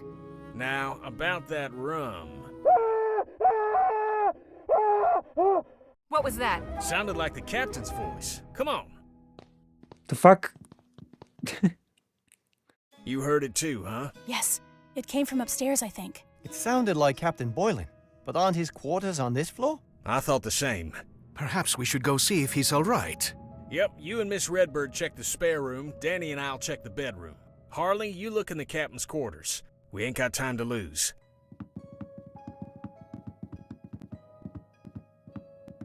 Is someone in that chest upstairs? Let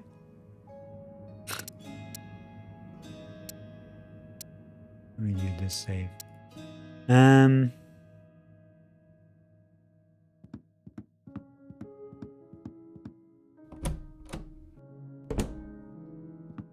Wait, dude's gone. Odd. Captain Boylan's not here. Where the fuck could did he have go? Gone? Is he hiding in the closet?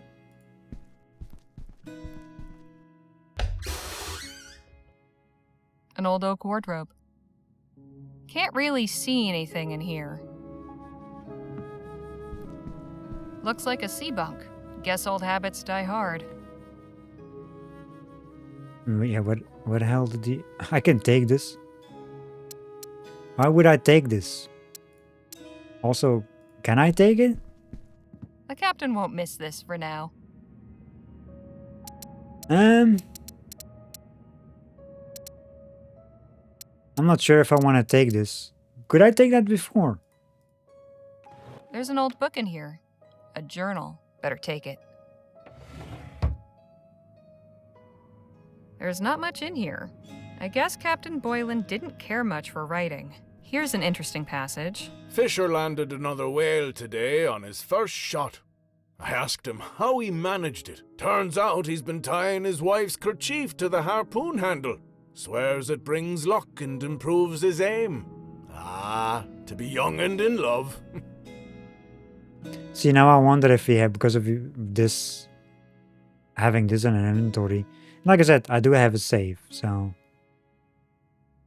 if he doesn't like it,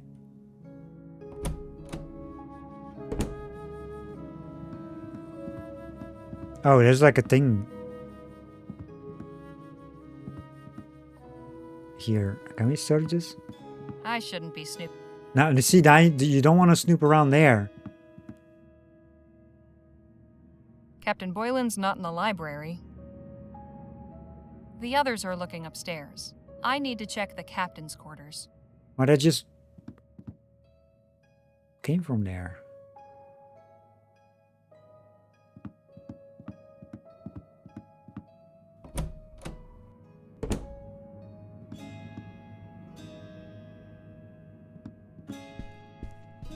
The storm has eased up some.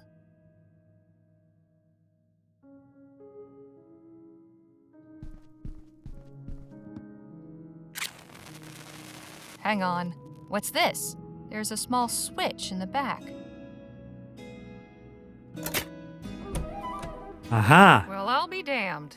Secrets. Well, I'll be damned.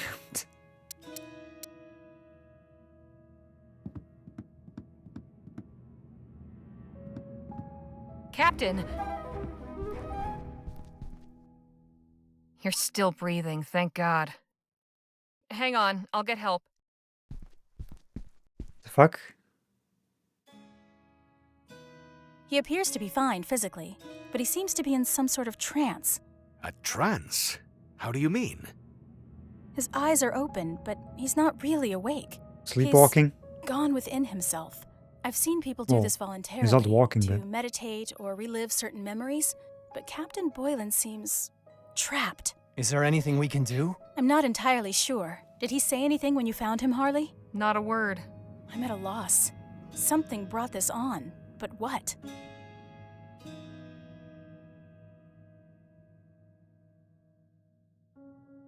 Maybe it was something at dinner? We all had the same food. No one else had this reaction. You said this room was hidden, right, Harley? That's right. So, does it maybe have some special meaning for Captain Boylan? That's a very good point. I would say this place is a sanctuary.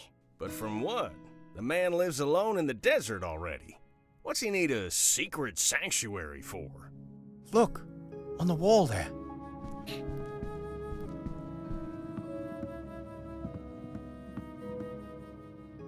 It's a sketch of Captain Boylan with 5 other men.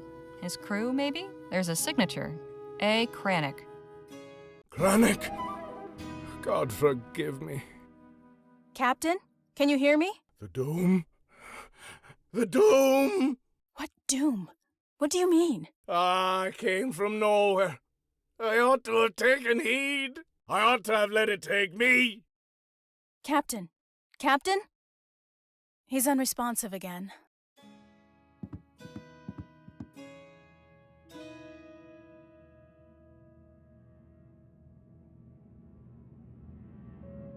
This is all so strange. I wish we knew what was going on.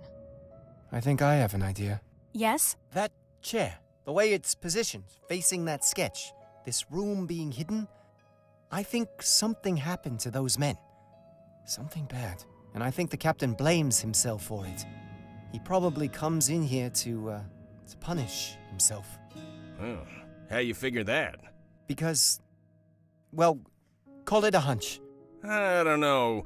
Seems kind of far-fetched, don't it? Not entirely. I've read some of the new theories about the study of the mind. A particularly traumatic event may have shaken Captain Boylan's sanity. So, he has gone mad? Yes, but he may not be beyond help. We could try to reach him. I could try a form of hypnosis. Oh, sure. That's where you get him to cluck like a chicken, right? Not at all. It means he would be calmed and put into a receptive state. Then we could speak directly with his unconscious mind. But to have the best chance, we would have to recreate the environment he's experiencing as accurately as possible.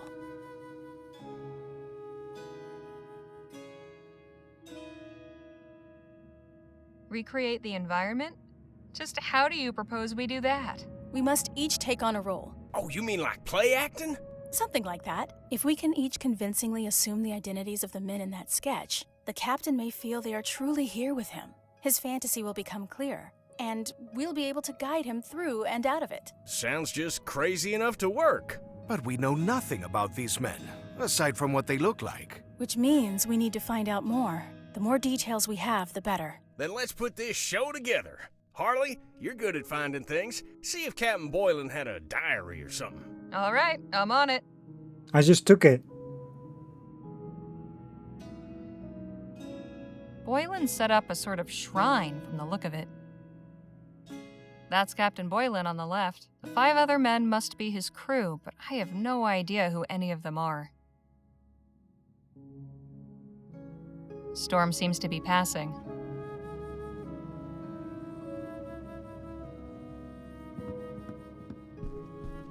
There's gotta be something we can do for him.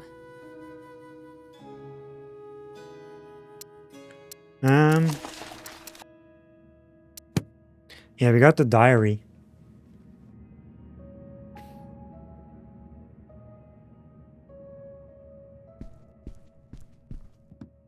Poor Captain Boylan. It's not easy living with demons. Let me do a save.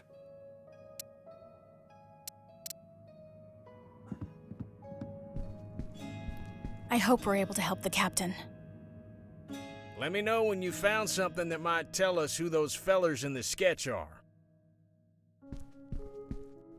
I must admit, this is all very odd.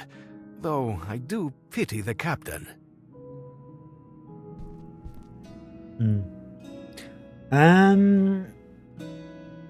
You know what? Looking at the time, with just over 4 hours and stuff, I think this might be a good place to stop. While the captain is lying on the floor here, you know, we'll figure it out next time how we get him awake, you know. See what's gonna happen afterwards with this guy. We've got a lot of stuff done today. We found shelter here. We did some dinosaur digging, bone digging. And what else do we do?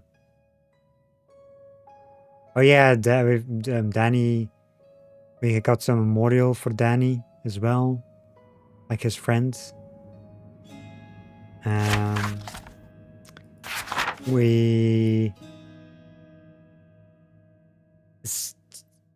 Like someone tricked us, like tried to trick us with the water. But we you know, we caught him with that. And we saved a man at an oil thingy as well. We did a lot, actually. Yeah, well, actually in the beginning, We found the thing we needed to get into the building at Chrysalis. You know, to get more information and whatnot.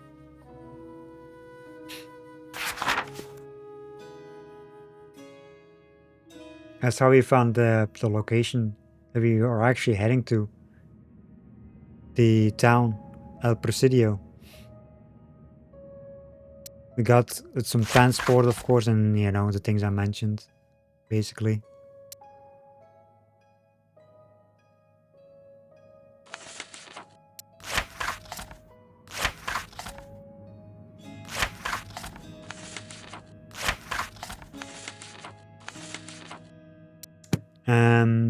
But yeah. This, oops. We will continue next time. Plus, it's a good time to stop anyway, because my internet is shit right now, so I think it's a perfect time too. Just over 4 hours, which is usually our time anyway. But yeah, I'm really enjoying this game. This is fun. Solving things. We got a few more achievements too. We blew up the lab. We reloaded our save though with that one, because I actually didn't want to blow up the thing. Well, I wanted to look inside that room, so I guess we got an achievement for blowing up the thing. That's like story achievement, I guess. This one. We saved Cormac from the oil thing. We saved Scum there as well, because, you know, I wanted to see what would happen if he actually, you know, saved him. But that was too slow before, like the first time. And the other time I just threw a knife in his leg, which is kind of funny. Oh, yeah, here, help Danny with the memorial. I wonder if there was something with the guy with the well, like with the lake, I mean, or the dinosaur lady. I wonder if there was some achievement for that. I didn't get any though, so.